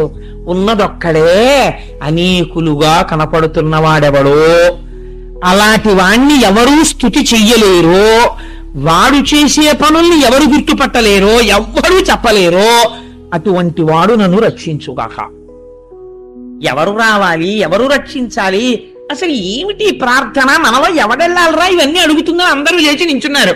ఎవడి ధనస్సు వాడు చూసుకున్నాడు, ఎవడి బాణం వాడు చూసుకున్నాడు. నాకు 4 ముఖాలు ఉన్నాయి, నా గురించి ఏమంటలేదని బ్రహ్మగారు కూర్చున్నారు. ఏమిటో ఇవన్నీ చెప్తోంది కానీ ఓ నాగభూషణుడు అని కానీ ఇలాంటి మాటలు ఏమి అనలేదు. మరి ఏమో నాకు అప్లై అవుతోందో లేదో అని శివుడు కూర్చున్నాడు, మిగిలిన దేవతలు కూర్చున్నారు. చిత్రం ఏమిటో తెలుసా అండి, అలా కూర్చోవడం వెనకాతల ఒక రహస్యం ఉంది కూడా. ఇప్పుడు ఏనుగు అడుగుతున్నది రక్షణ, మొసలిని చంపి రక్షించాలి అంటే రక్షణ చేసేవాడు స్థితికారుడైన వాడై ఉండాలి. స్థితికారుడు శ్రీ మహావిష్ణువు కాబట్టి రక్షణ అంతర్లీనంగా ఉంది అందులో. కాబట్టి అందరూ దేవతలు ఎవరి మానాన వాళ్ళు కూర్చున్నారు. అని మరి ఏమండి మీరు ఇంత చెప్పారు కదా, ఇంత గొప్పగా ఏనుగు స్తోత్రం చేసింది కదా, మరి ఎందుకు రాలేదు భగవంతుడు అంటే, ఆ ఏనుగు ఇన్ని చెప్పినా చివరో మాట అంది. ఈయన కలడందురు పరమయోగి గణముల పాలిన్. ఆయన ఎటువంటి వాడు అంటే, కలడందురన్ని దిశలను కలడు కలండనెటు వాడు కలడో లేడో. దానికి అనుమానం వచ్చింది. కలడందురు దీనుల ఎడ కలడందురు పరమయోగి గణముల పాలిన్. కలడందురన్ని దిశలను కలడు కలండనెటు వాడు కలడో లేడో. ఇంత చెప్పేస్తోంది గాని శ్లోకాలు, ఇంత చెప్పేస్తోంది గాని పద్యాలు, దానికి అనుమానం. సంశయాత్మ వినశ్యతి. కలడందురు దీనుల ఎడ, చాలా దీనులైనటువంటి వాళ్ళు వర్ధిస్తే వస్తారంటారు. కానీ అలా నిజంగా ఉండి అలా వస్తాడా? దీనులైన వాళ్ళు పిలిస్తే కలడందురు దీనులయ్యట కలడందురు పరమయోగిగా నమల పాలిన్. చాలా భక్తులైనటువంటి యోగి పురుషులైనటువంటి వాళ్ళు పిలిస్తే వస్తారంటాడు. కలడందురు పరమయోగిగా నమల పాలిన్.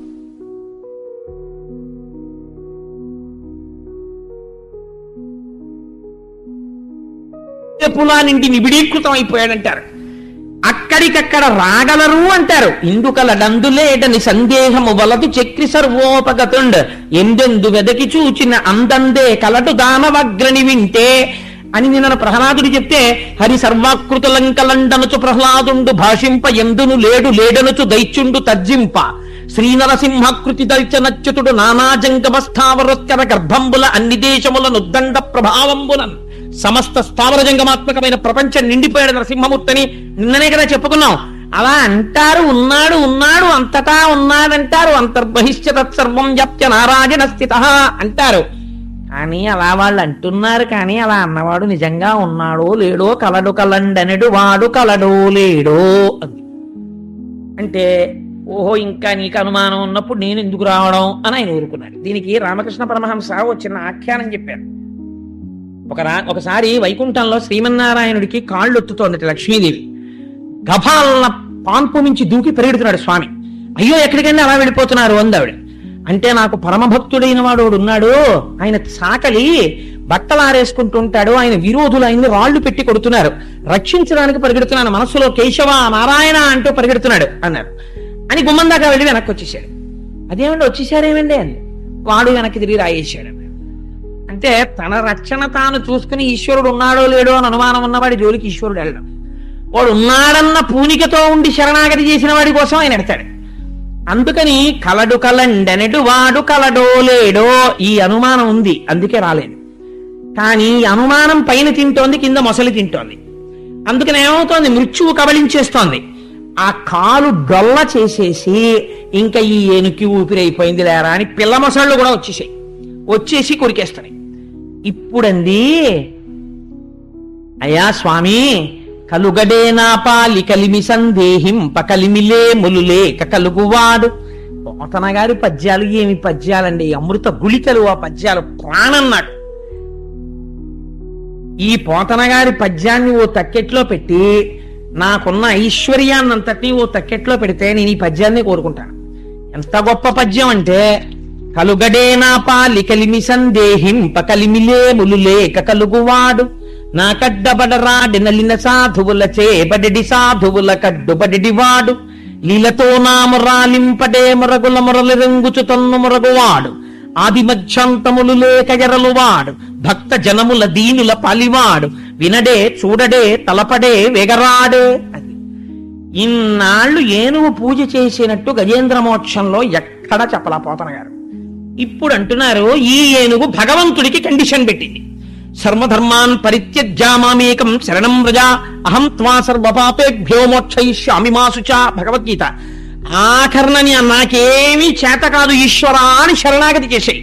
ఇంత కాళహస్తీశ్వర శతకం రాసిన ధూర్జట ఆఖరికన్నాడు, రోషీరోజదు కామినీ జనుల తారుణ్యోరు సౌఖ్యంబులన్ బాషీబాజదు పుత్రమిత్రధన సంపద్భ్రాంతి వాంఛాలతల్ కోశీకోజదు నామ నంబకట నీకున్ ప్రీతిగా సత్క్రియల్ చేసీచేయదు నా ఈ మనసు త్రుళ్ళన చవే శ్రీకాళహస్తీశ్వర అంటాడు. ఇలా సేవ చేసినట్టుంటుంది, జారిపోతుంది. పుణ్యం చేసినట్టుంటుంది, జారిపోతుంది. ఎప్పుడు భార్య బిడ్డల మీద తిరుగుతుంటుంది. ఈ మనస్సును నేను నిగ్రహించుకోలేను, నువ్వు నిగ్రహించు అంటాడు. కవులు స్వేచ్ఛ అండి. వాళ్ళు ఎంత అందంగా మాట్లాడతారో తెలుసా. నాకు నిజంగా ధూర్జటి కాళహస్తీశ్వర శతకంలో చాలా ఇష్టమైన పద్యాలు రెండు ఉన్నాయి. ఒకటో పద్యం ఏమిటో తెలుసా అండి, ఈశ్వరుణ్ణి ఇలా నిలదీసేవాడు ఎవడుంటాడండి. పాలున్ బువ్వయు పెట్టదన్ కుడువరా పాపన్న రాయన్న లెమ్మన్న అరిటి పండ్లు కొనితే లేకున్నన్ వల్లనంటే తల్లిదండ్రులపుడే తెచ్చి వాత్సల్య లక్ష్మీ లీలావచనంబులన్ కుడుపరా శ్రీకాళహస్తీశ్వర అంటాడు. ఆయన పెద్ద ఆఫీసర్ గారే. రాత్రి 10ంటికి అలిసిపోయి ఇంటికి వచ్చాడు. వచ్చి అమ్మయ్య అని కోటు చొక్కా విప్పి ఆ హ్యాంగర్ కి పెట్టుకుని, అమ్మయ్య ఉసే కాస్త అన్నం పెట్టవే, తిని పడుకుంటాను, చాలా అలిసిపోయాను అన్నాడు. ఏమన్నం పెట్టడం అండి, పిల్లాడికేమో మొన్నటి వరకు జ్వరం వచ్చి తగ్గింది, నీరసపడిపోయాడు. ఇవాళ అన్నం తినరా అంటే వాడు ఒక్క ముద్ద తింటలేదు. బయట చూస్తే వాన, పనిపిల్ల కూడా వెళ్ళిపోయింది. అరటిపండుతో కలిపి పెడితే తింటానంటున్నాడు. ఒక్క అరటిపండు లేదు ఇవాళ ఇంట్లోను అంది. ఏమండి బాబు కాస్త ఆ కిల్లి కొట్టుకెళ్ళి అరటిపండు తెచ్చేద్దరు అంది. డ్రైవర్ కూడా వెళ్ళిపోయాడు. కాబట్టి ఏం చేస్తాడు ఈయన, చీకట్లో గొడుగు కనపడలేదు. అయినా కొడుకు కోసం ఏం చేయాలి, చచ్చినట్టు వెళ్ళి తీసుకురావాలి అరటిపండు. ఎందుకు, తల్లి తండ్రి కాబట్టి. అందుకని ఏం చేశాడు, ఓ గొడుగో తువ్వాలో వేసుకుని ఆ కిళ్ళి కొట్టుకుపోయి ఓ అరటిపండు అట్టుకొస్తే అరటిపండు పిసికి అన్నం పెడితే వాడు నాన్నగారండి అని ఇలా చూస్తూ గుటిక్కు మింగేశాడు. తిన్నావా, నన్ను ధరించేవరా నాయన అనుకుని అప్పుడు స్నానం చేసి వచ్చి ఈయన అన్నం తిన్నాడు. అన్నందుకు వెళ్ళి తెచ్చాడా లేదా అరటిపండు. పాలుంబువ్వయు కుడువరా పాపన్న రాయన్న లెమ్మన్న, ఎటువంటి పేరు ఎట్టుకున్నారు చూడండి. పాపన్న, నాకు అన్ని పాపాలే ఉన్నాయి. అందుకని వీరే పాలు బువ్వ పెడతాను రా తినరా, నువ్వేమో వేదం చెప్పాను, భగవద్గీత చెప్పాను, ఉపనిషత్తులు చెప్పాను అంటే నేను పాపన్నని, నాకేం ఎక్కం. నువ్వేం చెయ్యాలి, నువ్వు తల్లివి తండ్రివి, నువ్వు చదువుకోలేదని నువ్వు వెళ్ళిపోతే నువ్వేం కుదరదు. నువ్వేం చేయాలో తెలుసా, పిల్లాడు ఏం చేస్తాడు, అరటి పండ్లు కొనితే లేకున్నం వల్లనంటే, అరటి పండ్లు తెస్తే తప్ప నేను అన్నం తిన్నంటే తండ్రిని తెచ్చాడా లేదా. అలాగే నువ్వేం చేస్తావు, నేను ఎక్కడో చేసిన ఓ పుణ్యం వెతుక్కుని చిన్న పుణ్యం పట్టుకుని ఒరే నువ్వు ఎంత పుణ్యం చేశావురా అని నీలో కలిపేసుకోను. నీకంటే ఎవరు చెప్తాడు.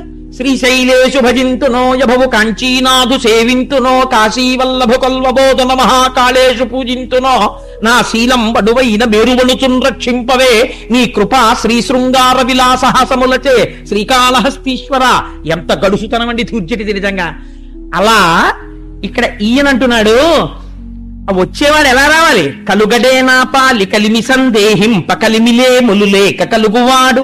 వీడు డబ్బున్నవాడా డబ్బు లేనివాడా, వీడు ఇంతకు ముందు నన్ను ఏమైనా పూజ చేశాడా పూజ చేయలేదా, పుణ్యం చేశాడా పుణ్యం చేయలేదా, ఇవన్నీ చూసేవాడు కాడు నా స్వామి. నేను ఇప్పుడు బుద్ధొచ్చి శరణాగతి చేస్తే నేను రక్షించే తత్వం ఉన్నవాడు. ఆయనకి డబ్బు ఉన్నవాడు డబ్బు లేనివాడు అన్న భేదం లేనివాడు. వృషద్విచిత్ర తల్పయోర్ భుజంగ ముక్తికస్రజో గరిష్టరత్నముష్టయో సుహృద్విపక్షపక్షయో తృణారవింద చక్షుషో ప్రజామహీ మహేంద్రయో సమత్ప్రవర్తయన్ మనక్కదాసదాశివం భజే అంటాడు రావణుడు. అలా ద్వంద్వములు లేనివాడు, ఏకత్వం ఉన్నవాడు, అందుకుని వాడు నన్ను కాపాడాలి. కలుగడేనా పాలి కలిమి సందేహింప కలిమిలే ములులేక కలుగువాడు.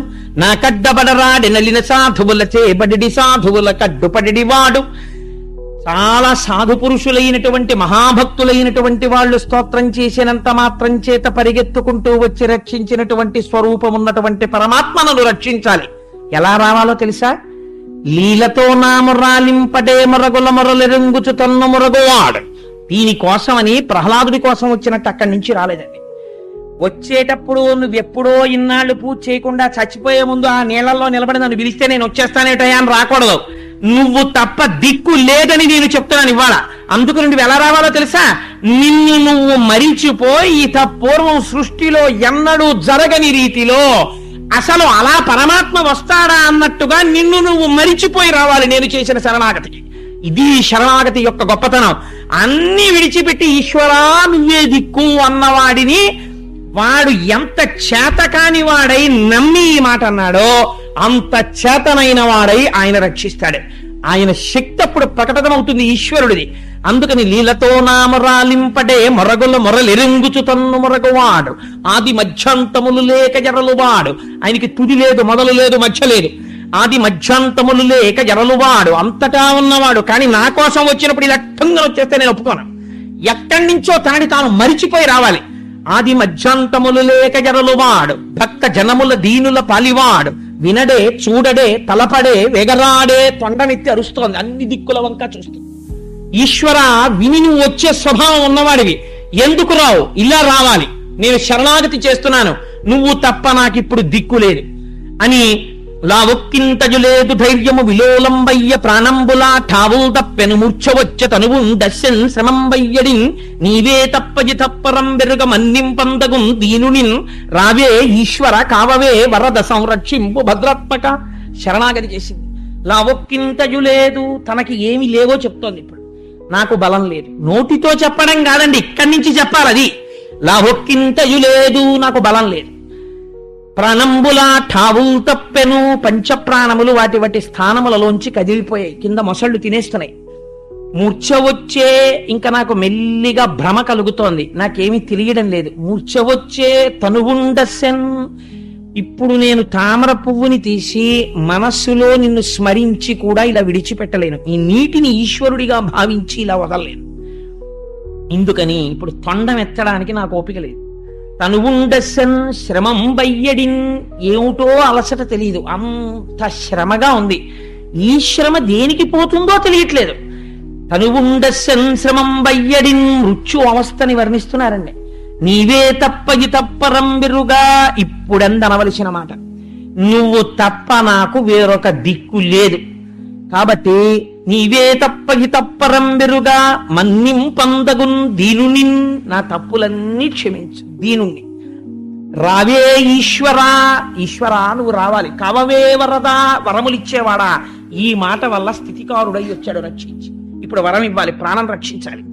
వరద అని సంరక్షింపు భద్రాత్మక, నన్ను రక్షించవయ్యా భద్రాత్మకుడా అని పిలిచింది. పిలిచి స్పష్టమైనటువంటి శరణాగతి చేసింది.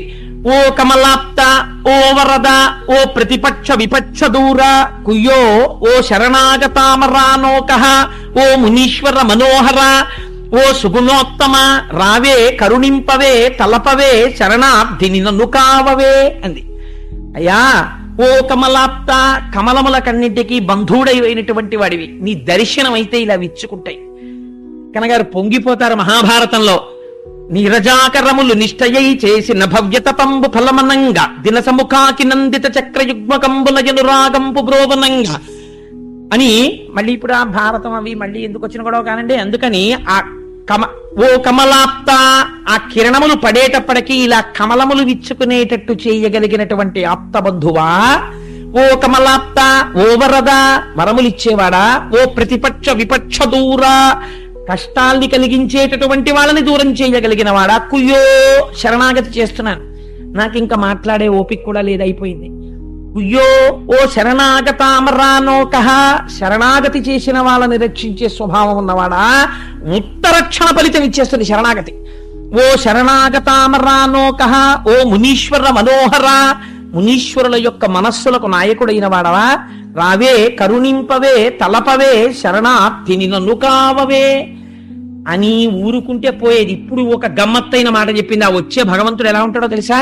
స్త్రీ పురుష నపుంసకమూర్తియును కాక, తిర్యక్కమరనరాది మూర్తియును కాక, కర్మ గుణభేద సదసత్ప్రకాశి కాక, వెనుక నన్నియుతానగు విభుతలంతు అంది. భగవంతుడు స్త్రీ కాడు, పురుషుడు కాడు, నపుంసకుడు కాదు, కర్మ కాదు, పుణ్యం కాదు, ధర్మం కాదు, అగ్నిహోత్రం కాదు, ఏదీ కాదు. ఆయన నా వెనకాతల ఉండి ప్రకాశించేటటువంటి ఒక భాష, ఒక వెలుతురు.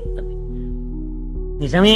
మీరు ఈశ్వరుణ్ణి లలితాపరా భట్టారిక అంటే లలితగానే రక్షిస్తుంది. మీరు రాముడు అని పూజ చేస్తే రాముడిగా అర్చిస్తాడు. నపుంసకుడుగా ఎలా అర్చిస్తారు? దీపంగా అర్చిస్తున్నారా లేదా? మీరు ఏ సహస్రనామం చెప్పండి, పరంజ్యోతి అన్న మాట ఉంటుంది. పరంజ్యోతి అన్న మాట నపుంసకనామం. నపుంసకనామంతో మీరు ఈశ్వరుణ్ణి పిలుస్తున్నారా లేదా? అయినా పరంజ్యోతిగానే మీకు ఆయన అక్కడ దర్శనం ఇస్తున్నాడు. ఇస్తున్నప్పుడు ఈశ్వరుడికి రూపం ఏమిటండి? నామము రూపము మీరు పట్టుకుని గట్టెక్కడానికి ఒక ఆధారం, అంతేకాని అది పట్టుకుని పాడైపోమ్మని కాదు. ఇదే ఈశ్వరుడు అని బురదలో దీపమ్మని కాదు. అన్నిటా ఉన్న ఈశ్వరుడు నా మనస్సుకి ఈ రూపంలో నచ్చాడు అనాలి. అది అందం. అందుకని ఇప్పుడు ఏమవుతోంది? అంతటా ఉన్నటువంటి ఈశ్వరుడు ఆయన స్త్రీ కాడు, పురుషుడు కాడు, నపుంసకుడు కాడు, నా వెనకాల వెలుగుతున్నటువంటి ఒక దివ్యమైన జ్యోతిస్వరూపం. అది ఇక్కడే ఉండి వెలుగుతూ నాలో ప్రకాశమును నింపి నానా ఛిద్రఘటోదర స్థిత మహాదీప ప్రభాభాస్వరం జ్ఞానం యశ్చిత చక్షురాధికరణ ద్వారా బహిస్పందతే జానామీతి తమేవ భాంతమనుభాచ్చేతత్ సమస్తం జగత్ తస్మై శ్రీ గురుమూర్తయే నమయిదం శ్రీ దక్షిణామూర్తయే అంటారు శంకర భగవత్పాదులు దక్షిణామూర్తి స్తోత్రంలో. లోపల ఉన్నటువంటి దీపం కుండకన్నాల్లోంచి కాంతి కొట్టినట్టు కొడుతోంది ఇక్కడ ఉన్నటువంటి జ్యోతి. అటువంటి జ్యోతి స్వరూపుణ్ణి నేను ప్రార్థన చేస్తున్నాను. ఇప్పుడు ఎవరు రావాలి, ఎక్కడి నుంచి రావాలి? పోతన గారికి కూడా ఇక్కడి వరకు అనువాదం చేశాక ఈ తర్వాత సంస్కృత భాగవతంలో వ్యాసుల వారు 2 శ్లోకాలు రాశారు. ఏమిటా 2 శ్లోకాలు అంటే, శ్రీమన్నారాయణుడు గరుడ వాహనం ఎక్కి వచ్చి ఏనుగును రక్షించాడు అని రాశారు. పోతన గారికి నచ్చలేదు. చేసేదేమిటి? వ్యాసుల వారి భాగవతానికి ఆంధ్రీకరణ. అలా వస్తాడా? మరి కండిషన్ పెట్టాడు కదా ఇక్కడ. మొరలెరుంగుతు తన్ను మొరగువాడు, తన్ని తాను మరిచిపోయి రావాలంటున్నాడు కదా. అక్కడి నుంచి రాకూడదంటున్నాడు కదా. ఎక్కడి నుంచి వస్తాడు? వైకుంఠం అంటే ఎలా ఉంటుంది? తెలుసున్నవాడు చెప్పాలి తప్ప తెలియనివాడు ఏమని చెప్తాడు వైకుంఠం గురించి? ఇంతటి పోతన గారికి కాయలు కాచిపోయిన విలే అరచేతులు వ్రత ఘంట పున్రపిడి చేతనో కరకు నాగలి నీడిని పట్టి సిజ్జముంచెయుట చేతనో కవి కృషివలా నీ వ్యవసాయ దీక్ష కాహాయని ఇంతలేసి కనులర్పక చూసిరిలే దివౌకసుల్ అని స్తోత్రం చేయబడ్డ పోతన గారికి ఘంటం కదలలేదు. కదలకపోతే కూతుర్ని పిలిచి, అమ్మా నేను ఏటి ఒడ్డుకెళ్ళి సంధ్యావందనం చేసుకొస్తాను అని భాగవతం ఆంధ్రీకరిస్తున్నదాన్ని అక్కడ పెట్టి వెళ్ళిపోయారు. ఇప్పుడు వైకుంఠం నుంచి వచ్చేటప్పుడు వైకుంఠం ఎలా ఉంటుందో ఎవరికి తెలియాలండి? ఇవి వైష్ణవ ఆగమ మంత్ర వ్యాఖ్యానం అంటారు ఆ పద్యాలను. అందుకే తెలుగు గజేంద్ర మోక్షం అంత గొప్పతనం వచ్చింది. 12 మధ్య పద్యాలైంది. అంటే ఏనుగు బాధలో ఉంది, అది రక్షణ పొందే వరకు మధ్య వృత్తంలో పడ్డాయి పద్యాలు. ఈయన పోతన గారు బయటికి వెళ్ళిపోగానే ఇప్పుడు వైకుంఠం గురించి చెప్పవలసిన వాడు శ్రీమన్నారాయణుడు రామచంద్రమూర్తి చెప్పాలి. ఆయన పలికిస్తున్నవాడు. అందుకని ఆ రాముడు పోతన గారి రూపంలో ఇంట్లోకి వచ్చాడు. అదేమిటి నాన్న అప్పుడే అయిపోయిందా సంధ్యావందనం అంది కూతురు. అయిపోయిందమ్మా, పద్యం పూర్తి చేయడం స్ఫురణకొచ్చిందమ్మా, వ్రాద్దామని వచ్చానని ఆ పుస్తకం తీసి ఘంటంతో రాసేసాడు. రాసేసి ఘంటం పెట్టి అమ్మా ఇప్పుడే వస్తాను తలుపేసుకోని వెళ్ళిపోయాడు. అసలు పోతన గారు లోపలికి వచ్చారు. మళ్ళీ ఇలా తలపట్టు కూర్చున్నారు. ఏం నాన్న అలా ఉన్నావు అంది. అమ్మా పద్యపూర్ణం వెళ్ళటం లేదమ్మా, ఈ సందర్భం ఎలా పెడుతుందో తెలియట్లేదన్నారు. ఏమిటి నాన్న అలా అంటావు? ఇప్పుడు నువ్వే కదా అమ్మా అద్భుతమైన ఆలోచన వచ్చింది. వైకుంఠం నుంచి వైకుంఠం ఎలా ఉంటుందో, నారాయణుడు అక్కడ ఎలా ఉంటాడో, ఎలా వస్తాడో నాకు ద్యోతకమైంది, రాస్తున్నానని ఘంటం పెట్టి రాసి వెళ్ళావు కదా అంది కూతురు. నేను రాశానా అన్నారు పోతన గారు. నువ్వే నాన్న, నేనే తలుపు తీశాను, నువ్వు వచ్చి కూర్చుని రాశావంది కూతురు. ఏది అని భాగవతం ఇలా తీశారు. తీస్తే అందులో రాసేసి ఉన్నాయి పద్యాలు.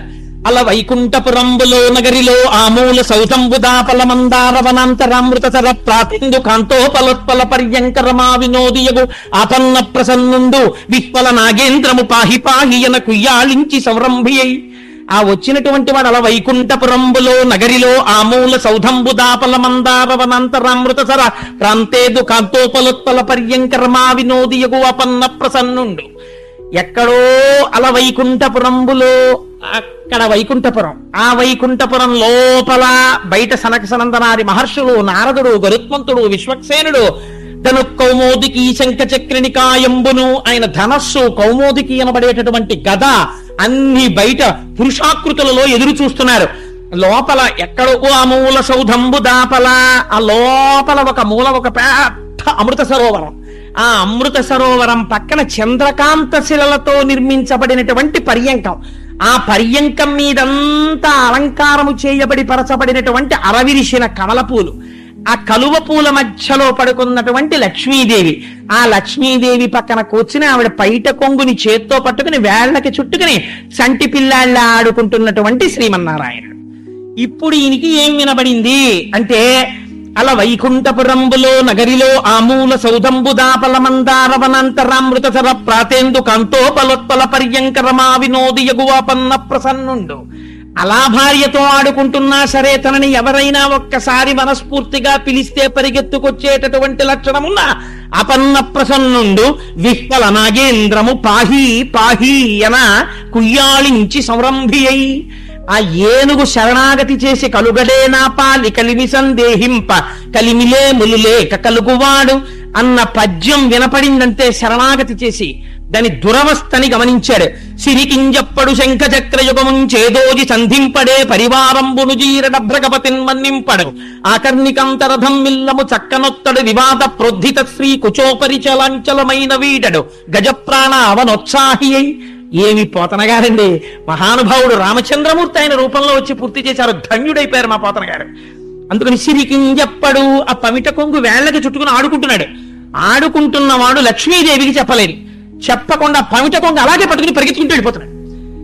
సిరికింజప్పడు శంఖ చక్రయుగము చేదోయి సంధింపడు, ఆ శంఖం చక్రం ఇవేమీ లేవు.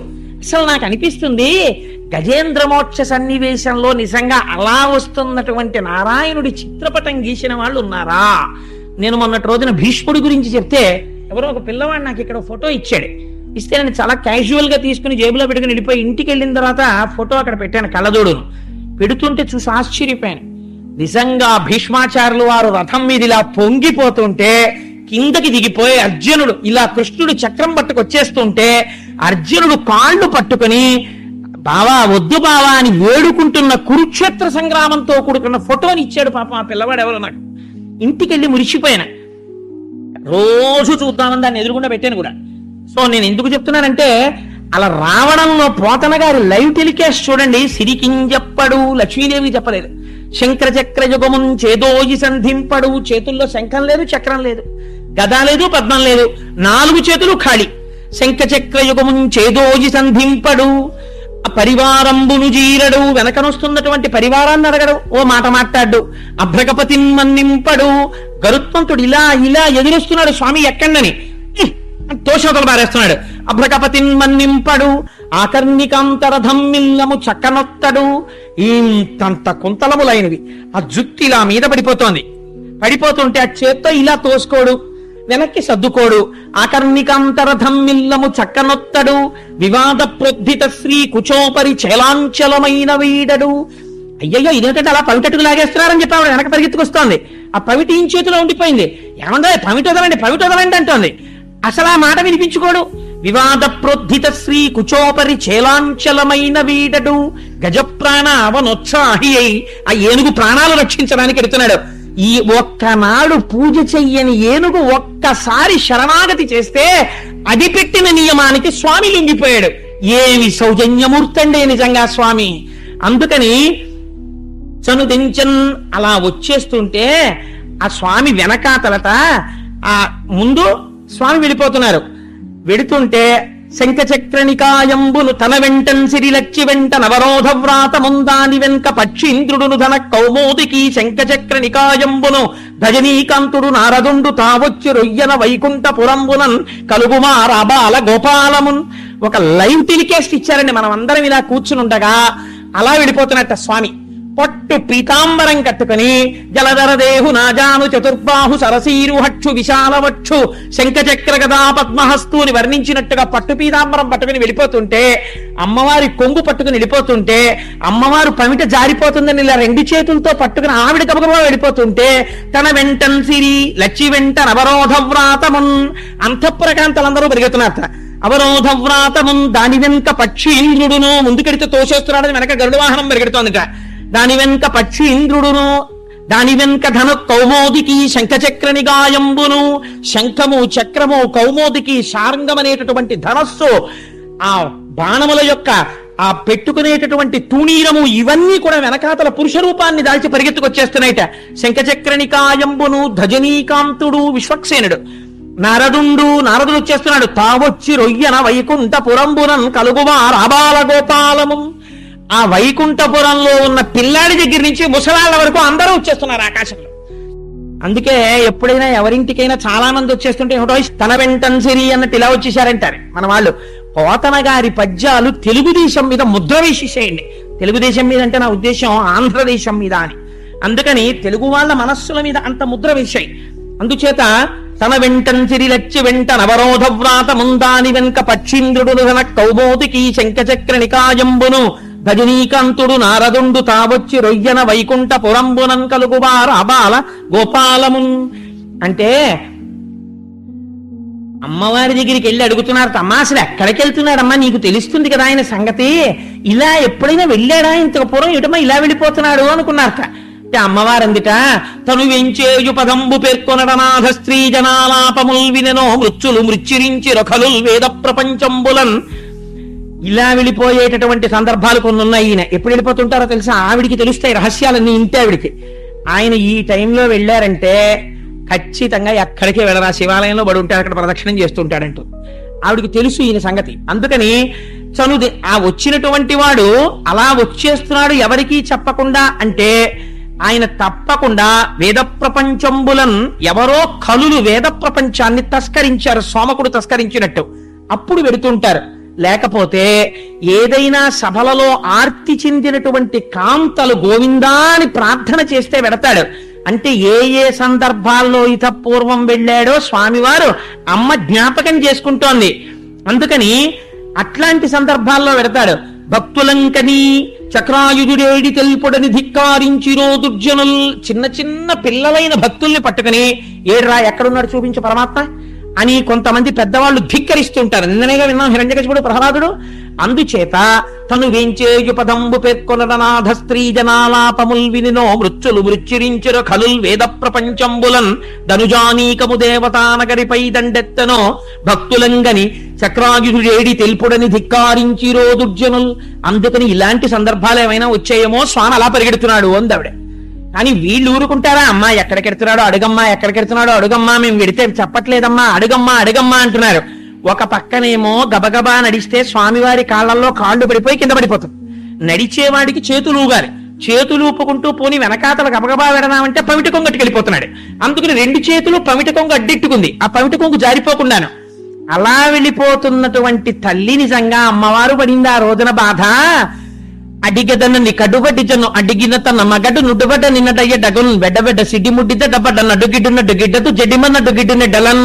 పోతన గారి పద్యం కూడా అలాగే పడింది. ఆయన అంటారు, ఆ వెడుతున్నప్పుడు అయ్యవారి కాళ్ళల్లో అమ్మవారి కాళ్ళు పడిపోతూ ఈ అడుగుతున్న వాళ్ళ మాటలకి జవాబులు చెక్కలేక అమ్మవారి అడుగులు తలపడుతూ అయ్యవారి వెనకాతలు నడిచిందిట. ఇదో కష్టం. నిటలాలకములంట నివురుజుం జుమ్మ నివురుజుం జుమ్మ నిముఖ సరోజము నిండ ముసురుదేంట్లు. అమ్మవారేమో ఒక పక్క అయ్యవారితో ఇలా చేతులు పెట్టుకుని వెళ్ళిపోతుంటే అమ్మవారి ముఖమండలాన్ని చూసేట. అక్కడ ఉన్నటువంటి పెద్ద పెద్ద తుమ్మెదలు ఉరే ఉరే పద్మాననే, అమ్మవారు చాలా పద్మంలా ఉంటుంది కదా ఆవిడ ముఖం. ఉరే ఎంత పెద్ద పద్మం వస్తోందో, తేనె తాగేద్దాన్ని రందడి తుమ్మెదలన్నీ వచ్చి అమ్మవారి ముఖం మీద వాలిపోయిట. నిటలాలకములంట నివురుజుం జుమ్మ నిముఖ సరోజము నిండ ముసురుదేంట్లు నలుల నోపక జిల్గ అలనల్ల చేరి నయోష్టబింబజ్జుతలుడియనురుకు సుఖములను తోల చక్షుర్మీనములకు మందాకి నీ పాఠీన లోకమిగుచు మీన పంతులు దాట మీతి గతో రాయ శంపాలతలు మింట సరణి కట్టు శంపలను తోల చక్రవాకంబులు కుచయుగంబును చూసి కొవ్వు చూపు మెలత మగిలు పిరిది మెరుగు దీవయు పోల జలదువర్ను వెనుక జనడునపుడు. అమ్మవారి ముఖం మీద ఆ తుమ్మిదలన్నీ వాలిపోతే అమ్మవారు అయ్యో అయ్యో అయ్యో అయ్యో పద్మం కాదే, ఇది లక్ష్మీదేవిని, నా ముఖమే పక్కకి పోండే అని ఎడం చేత్తో పమిట పట్టుకుని కుడి చేత్తో తుమ్మిదల్ని తోలేసిందిట. ఇంకొంచెం ముందుకెళ్ళిందిట, ఆకాశగంగ కనపడిందిట. ఆయన పాదములందే అది జనించే ఆ ఆకాశగంగలో చేపలు తిరుగుతున్నాయి. అవి చూసేయట. చూసి వక్త్రలక్ష్మి పరివాహ చలన్మి నభలోచన, చాప పిల్లల్లా ఉంటాయి కదా అమ్మవారికి, మీనాక్షి అని పేరు. అందుకని అమ్మో ఎంత బాగున్నాయో చేపలు, చిన్ని చిన్ని చేపలు మింగేద్దాం రండి అని పెద్ద పెద్ద చేపలు కళ్ళ దగ్గరికి వచ్చేసాయిట. అయ్య మీ మొహం ఇట్సా, ఇవి చేపలు కావే నా కళ్ళు అని అమ్మవారు చేపల్ని తోలేసిందిట. ఆ తర్వాత ఇంకొంచెం ముందుకెళ్ళిందిట. వెళ్ళేటప్పటికి మెయితీగతో రాయశంపాలతలు మింట సరణిగట్టు. అమ్మవారు అయ్యవారితో వెడుతున్నప్పుడు ఎలా ఉంటుందంటే, నీలతో గిత మధ్యస్థ విద్యుల్లేకే భువాస్వర మంత్రపుష్పంలో వాక్యం తెచ్చుకున్నారు పోతన గారు. జలదువర్ణు వెనుక జనిడినప్పుడు మేఘం మధ్యలో మెరుపు తీగలా అమ్మవారు ఎడుతోంది వెనకాల. అమ్మవారిని చూసి మెరుపులు అనుకున్నాయిట, ఓహో ఇంద్రుడు ఆజ్ఞ ఇచ్చేళ్ళ ఉంది వర్షం కురవమని, మెరుపు వెళ్ళిపోతుంది, అయ్యో పెద్ద మెరుపు మనమో వెళ్ళాలని మెరుపులన్నీ వచ్చేసి అమ్మవారి పక్కన మెరుపులు మొదలెట్టేట. అయ్య మీ మొహం ఇచ్చా, నేను మెరుపు తీగను కాదే, నేను లక్ష్మీదేవిని పొండి పండిన అమ్మవారి మెరుపు తీగల్ని పంపించేసిందిట. నిటలాలకములంట నివృధుం జుమ్మ నిముక సరోజము నిండ ముసురుదేంట్లు నల్లుల నోపక జిల్క అల్ల నల్ల చేరి నయోష్టబింబజ్జుతలుడియనురుకు. అదో చిత్రం. సరస్వతీదేవి బ్రహ్మలోకంలో కూర్చునుంటే ఒక గమ్మత్తోటి ఉంటుంది. భారతీదేవి ముంజేతి పలుక చిలుక సదజగ జగాన సద్బ్రహ్మచారి మాకు వేదశాస్త్ర పురాణాది విద్యలెల్ల తరుణి నియాన ఘంటాపదంబు మాకు అంటారు చిత్రలీయంలో. సరస్వతీదేవి దగ్గర ఉండేటటువంటి చిలుక, హంస, ఈ రెండింటికి కూడా వేదాంగాలు వచ్చేస్తుంటాయి. అందుకని అమ్మవారి దగ్గర ఉండేటటువంటి చిలుక దొండపండు తినడానికి అలవాటు పడి ఉంటుంది. దానికి దొండపండు అంటే చాలా ఇష్టం. సరస్వతీదేవి దగ్గర కూర్చున్నటువంటి చిలుకలుట అలా వెళ్ళిపోతోందిట. అమ్మవారు లక్ష్మీదేవి వెళ్ళిపోతుంటే అమ్మవారి యొక్క అధరాన్ని చూసేట, కింది పెదివిని. అమ్మో ఎంత ఆరముగ్గిన దొండపండు, కొరికేద్దాన్ని రెండన చిలకలు వచ్చేసేట. అమ్మవారి చిలకల్ని తోసేసి మీ మోహం ఇట్లా, ఇది నా పెదవే, అది దొండపండు కాదని చిలుకల్ని తోసేసిందిట. ఎన్ని కష్టాలంటే అమ్మవారికి నిజంగా. ఆ స్థితిలో అమ్మవారిని అంత గొప్పగా వర్ణించారు పోతనామాచ్యుల వారు. ఇలాంటి తల్లి జలదువర్ణు వెనుక జనెడునప్పుడు ఆ మేఘస్వరూపంతో ఉన్నటువంటి శ్రీ మహావిష్ణువు వెనకాతల అమ్మవారు ఇలా వెళ్ళిపోతుంటే ఆయన అంటారు, ఆ తాటంకాచలనంబుతో నటభుజద్ధమ్మిల్ల బంధంబుతో శాటీముక్త కుచంబుతో. అమ్మవారి పేరు చెప్పేటప్పటికి పోతన గారికి ఒళ్ళు తెలియదండి. చెప్పేది గజేంద్ర మహోత్సవం శ్రీ మహావిష్ణువు కదా. పద్యాలు తీసుకెళ్లి అమ్మవారి మీద వేస్తున్నారు. ఎందుకని? నమ్మితి నామ నంబున సనాతనులైనవు మామహేషులన్ అంటుంటారు. అమ్మలగన్నయమ్మ ముగురమ్మల మూలపుటమ్మ చాల పెద్దమ్మ సురారులమ్మ కడుపారడి బుచ్చినయమ్మ తన్నులో నమ్మిన వేల్పుటమ్మల మనంబున ఉండెడియమ్మ దుర్గమాయమ్మ కృపద్ధినిచ్చుట మహత్త కవిత్వ పటుత్వ సంపదల్. అటువంటి స్థితి కదా అయింది. అందుకని ఆ అమ్మవారి పేరు చెప్పేటప్పటికి ఎంత సంతోషమో.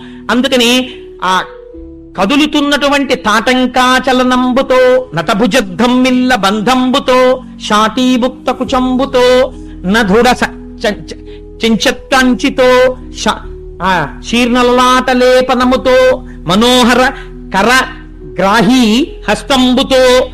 ఎన్ని రకాలుగా ఉందంటే ఆవిడ కోటీందు ప్రభతో ఉరోజభర సంకోచద్ది లగ్నంబుతో.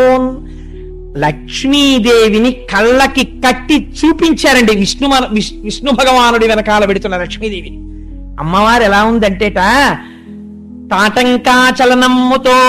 ఆ అమ్మవారి తాటంకాలు ఎన్నడైనా నడిచి వెళ్ళిందా మా తల్లికి? ఆవిడికి ఏం అవసరం? ఆవిడంత గబగబా నడిచి వెళ్ళిపోతూ ఇలా పమిట పట్టుకుని వెళ్ళిపోతుంటే చెవులకు పెట్టుకున్న తాటంకాలు ఇలా ఊగుతున్నాయిట.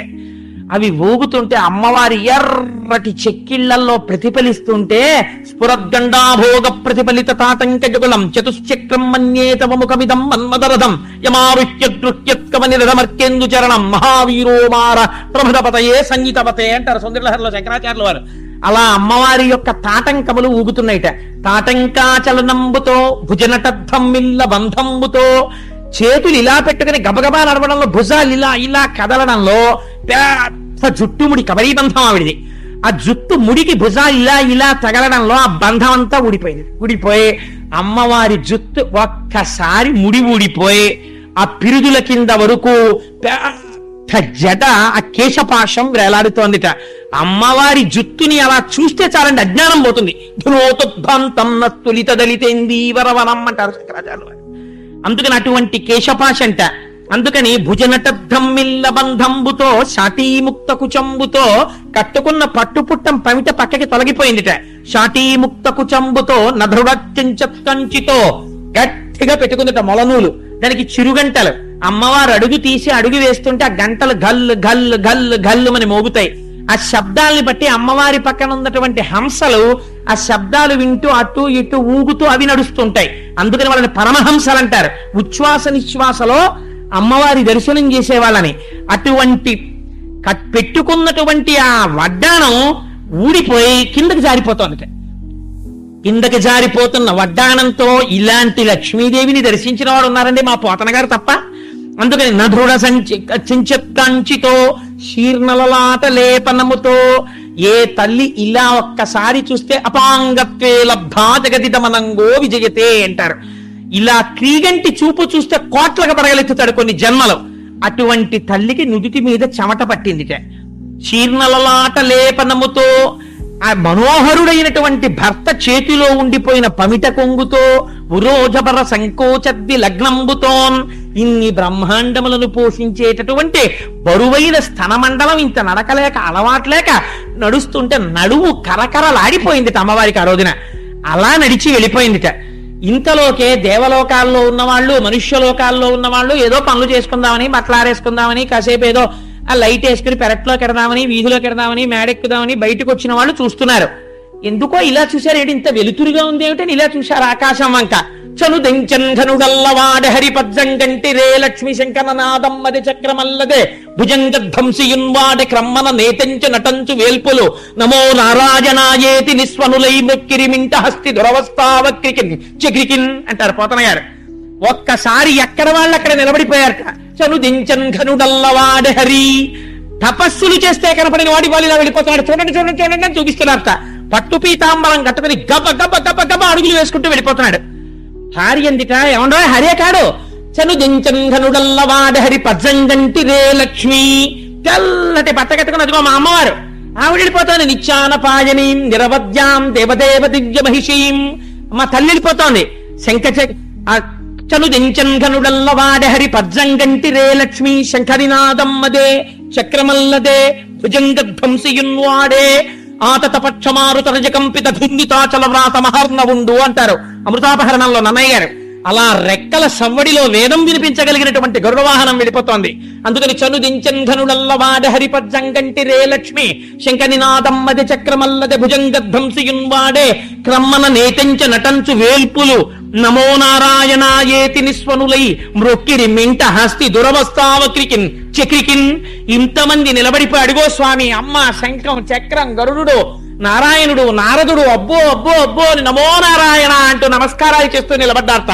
ఒక్కటి వినలేదు. ఎందుకని హస్తి దురవస్థావక్రికిన్ ఏనుగుని తొందరగా రక్షించాలి అని గబ గబ గబ గబ వెళ్ళిపోయి ఆ సరోవరం దగ్గరికి వెళ్ళి నిలబడి సుదర్శన చక్రాన్ని పిలిచి వెళ్ళి ఆ మొసలి కుత్తుక కత్తిరించేయి అన్నాడు. అనేటప్పటికీ గుడ్డమని శబ్దం వచ్చిందట. ఆ చక్రం నీళ్లలో పడింది. పడి ఆ మొసలి యొక్క కుత్తుకని కత్తిరించేసి కత్తిరిస్తే ఆ రోజున సుదర్శన చక్రం మకరము అంటారు కదా సంస్కృతంలో. మొసలి తలకాయ కోస్తుంటే మకరమన్న పేరున్నవన్నీ ఎంత బయటపడ్డాయిట. మకరం ఒకటి రవిజచ్చను మకరమ మరి ఒకటి ధనదు మాటునడ్డ అగన్ మకర లయమునతి రిగెడు మకరంబులు కూర్మ రాసి మరుగునక రిగెన్ అన్నారు పోతన గారు. మకరం ఒకటి రవిజొచ్చెను మకరమన్ని పేరున్నటువంటి మకర రాశి సూర్యుడి చోటికి వెళ్ళి దాక్కుందిట. మకరము మరి ఒకటి ధనదు మాటునడ్డ అగన్ నవనిధులలో మకర నిధి అని ఒక నిధి. ఆ మకర నిధి భయపడిపోయి కుబేరు చోటికి వెళ్ళి దాక్కుందిట. మకరం ఒకటి రవిజొచ్చెను మకరము మరి ఒకటి ధనదు మాటునడ్డ అగన్ మకరా లయమున్నతి రిగెడు మకరంబులు కూర్మరాజు మరుగునక రిగెన్. మొసలి అని పేరున్న ప్రతి మొసలి కూడా భయపడిపోయి మన జాతి ఎగిరిపోతుందేమో స్వామి వాళ్ళు ఇలా వచ్చాడని ఆదికూర్మన్ చాటుకెళ్ళి దాక్కున్నాయిట. మకరం అన్న పేరున్నవన్నీ పారిపోయిట. చిత్రం ఏమిటంటే ఎప్పుడైతే మొసలి కుత్తుకని సుదర్శనం కత్తిరించి మళ్ళీ వెళ్ళి స్వామి యొక్క చేతిని అలంకరించిందో ఈ ఏనుగు సంతోషంతో కాలు పైకి తీసుకుని నావాడన్నవాడు ఒక్కసారి పిలిస్తే వచ్చేవాడు ఈయనొక్కడే, మిగిలిన ఈ అనుబంధాలన్నీ కృతకాలే అని తెలుసుకుని ఆ కాలొక్కసారి విదిల్చుకుని బతుకుతాను అన్న ఆశ లేనిది బ్రతికింది. మెల్లగా ఒక తామర పువ్వును ఒక దాన్ని తీసుకుని మెల్లగా అడుగులేస్తూ గట్టెక్కుతోంది. అయ్యా బతికేశారండి అని కబురెళ్ళిందంటే మళ్ళీ వచ్చేసారు అందరూ. భార్యలు గబగబా నీళ్లు పోశారు ఒడ్డు నించుని. ఇప్పుడుట పూర్వం వెర్రి లేదుట. అందరికీ షేక్ హ్యాండ్ ఇచ్చింది. ఎలాగో తెలుసా అండి, తొండమును తొండముతో కలిపింది అన్నారు పోతన గారు. బయటికి వచ్చి తామర పువ్వుని తీసుకెళ్లి శ్రీమన్నారాయణుడి యొక్క పాదముల మీద పెట్టి కుంభస్థలమును ఉంచి నమస్కరించింది. దానిలో ఉన్నటువంటి జ్యోతి బయలుదేరి శ్రీమన్నారాయణుని యొక్క రూపాన్ని పొందింది. శంఖచక్ర గదా పద్మాలతో పొంది ఆయన పక్కన నిలబడి వైకుంఠానికి వెళ్ళింది. మొసలి చనిపోయినప్పుడు అందులోంచి ఒక గంధర్వుడు వచ్చాడు. ఆ గంధర్వుడు గంధర్వలోకానికి వెళ్ళాడు. ఈ ఏనుగుకి ఇంత పుణ్యం ఎక్కడి నుంచి వచ్చిందయ్యా, ఎలా పిలిచింది నారాయణుణ్ణి, అది చెప్తే కానీ నేను ఒప్పుకోనన్నారు పరీక్ష. అంటే అప్పుడు ఒకనాడానృపుడచ్యుతున్ మనములో నూహించుచున్ మౌనియ్య కలంక స్థితియున్నచో కలచుచుండచ్చోటికిన్ వచ్చి లేవక పూజింపకయున్న మౌనికని నవ్యక్రోధుడై మూఢాలుబ్ధకిరింద్రోత్తమయోని పుట్టుమని శాపం బిచ్చభువల్లభ. ఒకనాడు ఇంద్రజుమ్న మహారాజు గారు ద్రవిడ దేశాన్ని పరిపాలించేవాడు. అష్టాక్షరి మహామంత్రోపదేశాన్ని పొంది ఒకనాడు అంతఃపురంలో అయితే కొంచెం ఇబ్బందిగా ఉంది, ఊరికి చివరగా ఉన్నటువంటి పర్వత శిఖరం మీద కూర్చుని అష్టాక్షరి ఉపాసన చేద్దామని అక్కడికి వచ్చి మంత్రజపం చేస్తున్నాడు. అగస్త్య మహర్షి వచ్చారు. అక్కడికి వచ్చేటప్పటికి నేను మంత్రజపం చేసుకుంటున్నాను కదా అని లేవలేదు, పూజింపలేదు. పూజించకపోతే అగస్త్య మహర్షికి ఆగ్రహం వచ్చి మంత్రజలాలు తీసి, నువ్వు తమోగుణంతో ప్రవర్తించావు కనుక ఏనుగు యొక్క యోని ఎందు జన్మించదవుగాక అని శపించారు. ఎక్కడికో పోతే అక్కడికి అగస్త్యుడు రావడం ఎందుకు, శాపం ఇవ్వడం ఎందుకండి అని మనకు అనుమానం వస్తుంది. అగస్త్యుడు ఎందుకు వచ్చాడో తెలుసా అండి, లేచి అగస్త్యుడికి పూజ చేసుంటే ఆ జన్మలోనే మోక్షం పొందేవాడు. మహాపురుషులైనటువంటి వారు మీ ఇంటికి ఏనాడు వస్తారో ఆనాడు మీ పూజ ఫలించిందని గుర్తు. ఊరక రారు మహాత్ములు వారధముల ఇండ్ల కడకు వచ్చుటలెల్లన్ కారణము మంగళములకు మీరొచ్చుట శుభము మాకు నిజము మహాత్మా. వాళ్ళు ఎందుకు వస్తారు అనవసరంగా? వాళ్ళని తరచు ఈశ్వరుడు పంపిస్తున్నాడు అంటే వారి పద రజస్సుని ఇంట్లో పడి నిన్ను ఏదో గొప్ప మంగళం ఇవ్వడానికి వాళ్ళని పంపిస్తాడు. ఒక మంచినీటి బొట్టు అయిన బుచ్చుకుని వెళ్ళిపోయారనుకోండి, చాలు నీ జన్మ సార్థకత పొందేసింది. భగవత్ సేవ కన్నా భాగవత సేవ గొప్పది. పూజ చేస్తున్నా సరే మహాభక్తులైన వాళ్ళు వస్తే పూజ అక్కడ ఆపి లేచి వచ్చి ముందు వీళ్లతో మాట్లాడి పంపి కుడి చెవి మీద చెయ్యి వేసుకుని పూజ పూర్తి చెయ్యాలి. అలా లేవలేదు ఇంద్రజుమ్నుడు. అగస్త్యుడంతటి వాడి పట్ల నిరాదరణ కట్టి కుడిపేస్తుంది. అలా జరగకుండా మరుజన్మలో మోక్షం పొందేట్టు ఏనుగు యోనిలో పుడతావని శాపరూపంలో అనుగ్రహించాడు. అది మహర్షి అంటే. అందుకని ఈనాడు ఏనుగుగా పుట్టి గత జన్మలో చేసినటువంటి మంత్రానుష్ఠాన ప్రభావం వల్ల ఈ జన్మలో ప్రాణం పోయేటప్పుడు శ్రీమన్నారాయణుడు గుర్తొచ్చి శరణాగతి చేశాడు. కాబట్టి ఒంట్లో ఓపికండగా పుణ్యం చేసి నామం చెప్పుకోవడం నేర్చుకో. అందుకే మహాశివరాత్రి నాడు శివాష్టోత్తర పారాయణం చేయించాలని నిర్ణయం చేసుకున్నాం. ఇదే కదా మనని రక్షించేది అని. సరే, అందుచేత మరి ఆ గంధర్వుడెవరు? మొసలిలోంచి వెళ్ళినవాడు. అంటే ఒక మహాత్ముడి పట్ల ఈయన ఇటువంటి అమర్యాద చూపాడు. ఆయన గంధర్వుడు, ఆయన పేరు హుహు. ఆయన ఒకనాడు నీటిలో నిలబడి స్నానం చేస్తున్నాడు గంధర్వకాంతలతో కలిసి. మద్యపానం చేసున్నాడు. పక్కన అప్సరసలున్నారు. మదోన్మత్తుడై ఉన్నాడు. అదే సమయంలో దేవల మహర్షి వచ్చి స్నానం చేస్తున్నారు. ఆయన తపస్వి. ఉరప్పంజరం బయటికి వచ్చేసి బక్క చిక్కిపోయి ఉన్నాడు. అప్సరసలతో కలిసి స్నానం చేస్తున్నాను కదా, హాస్యం ఆడితే వాళ్ళు నవ్వుతారనుకుని, చూడు బక్కాడు ఎలా ఉన్నాడో, ప్రేగులు బయటకు వచ్చేసి ఎలా ఉన్నాడో, ఎముకలు బయటకు వచ్చేసి ఎలా ఉన్నాడో అంటున్నాడు. వాళ్ళు నవ్వుతున్నారు కదా అని ఇంకా ఆయన అవమానిస్తున్నాడు. వీళ్ళు పగలబడి నవ్వుతున్నారు. నవ్విన వాళ్ళు బానే ఉన్నారు. వాళ్ళని బాగా సంతోష పెడదామని నీటి కింద నుంచి ఈదుతూ వచ్చి ఆ దేవల మహర్షి కాళ్ళు పట్టి లాగేశాడు. ఆయన అర్ఘ్యం ఇస్తూ నీళ్లలో కింద పడిపోయి లేచి అన్నారు, నాన్న నీకు నీళ్లడుగు నుంచి వచ్చి కాళ్ళు పట్టి లాగడం చాలా సంతోషంగా ఉంది కనుక నీళ్ల అడుగు నుంచి వచ్చి కాళ్ళు లాగే అలవాటున్న మొసలివై జన్మించదవుగాక అని మహాత్ముల జోలికెడితే అలాంటివే వస్తాయి. కాబట్టి ఏమైంది? మొసలై పుట్టాడు. ఈ జన్మలో శ్రీమన్నారాయణుని యొక్క చక్రధారల చేత కంఠం తెగిపోయింది. మోక్షం రాలేదు, శాప విమోచనం అయిందంతే. గంధర్వుడై గంధర్వలోకానికి వెళ్ళిపోయాడు. ఈ గజేంద్ర మోక్షాన్ని చెప్పి ఒడ్డున నించున్నటువంటి శ్రీమన్నారాయణుడు ఒక మాట చెప్పారు.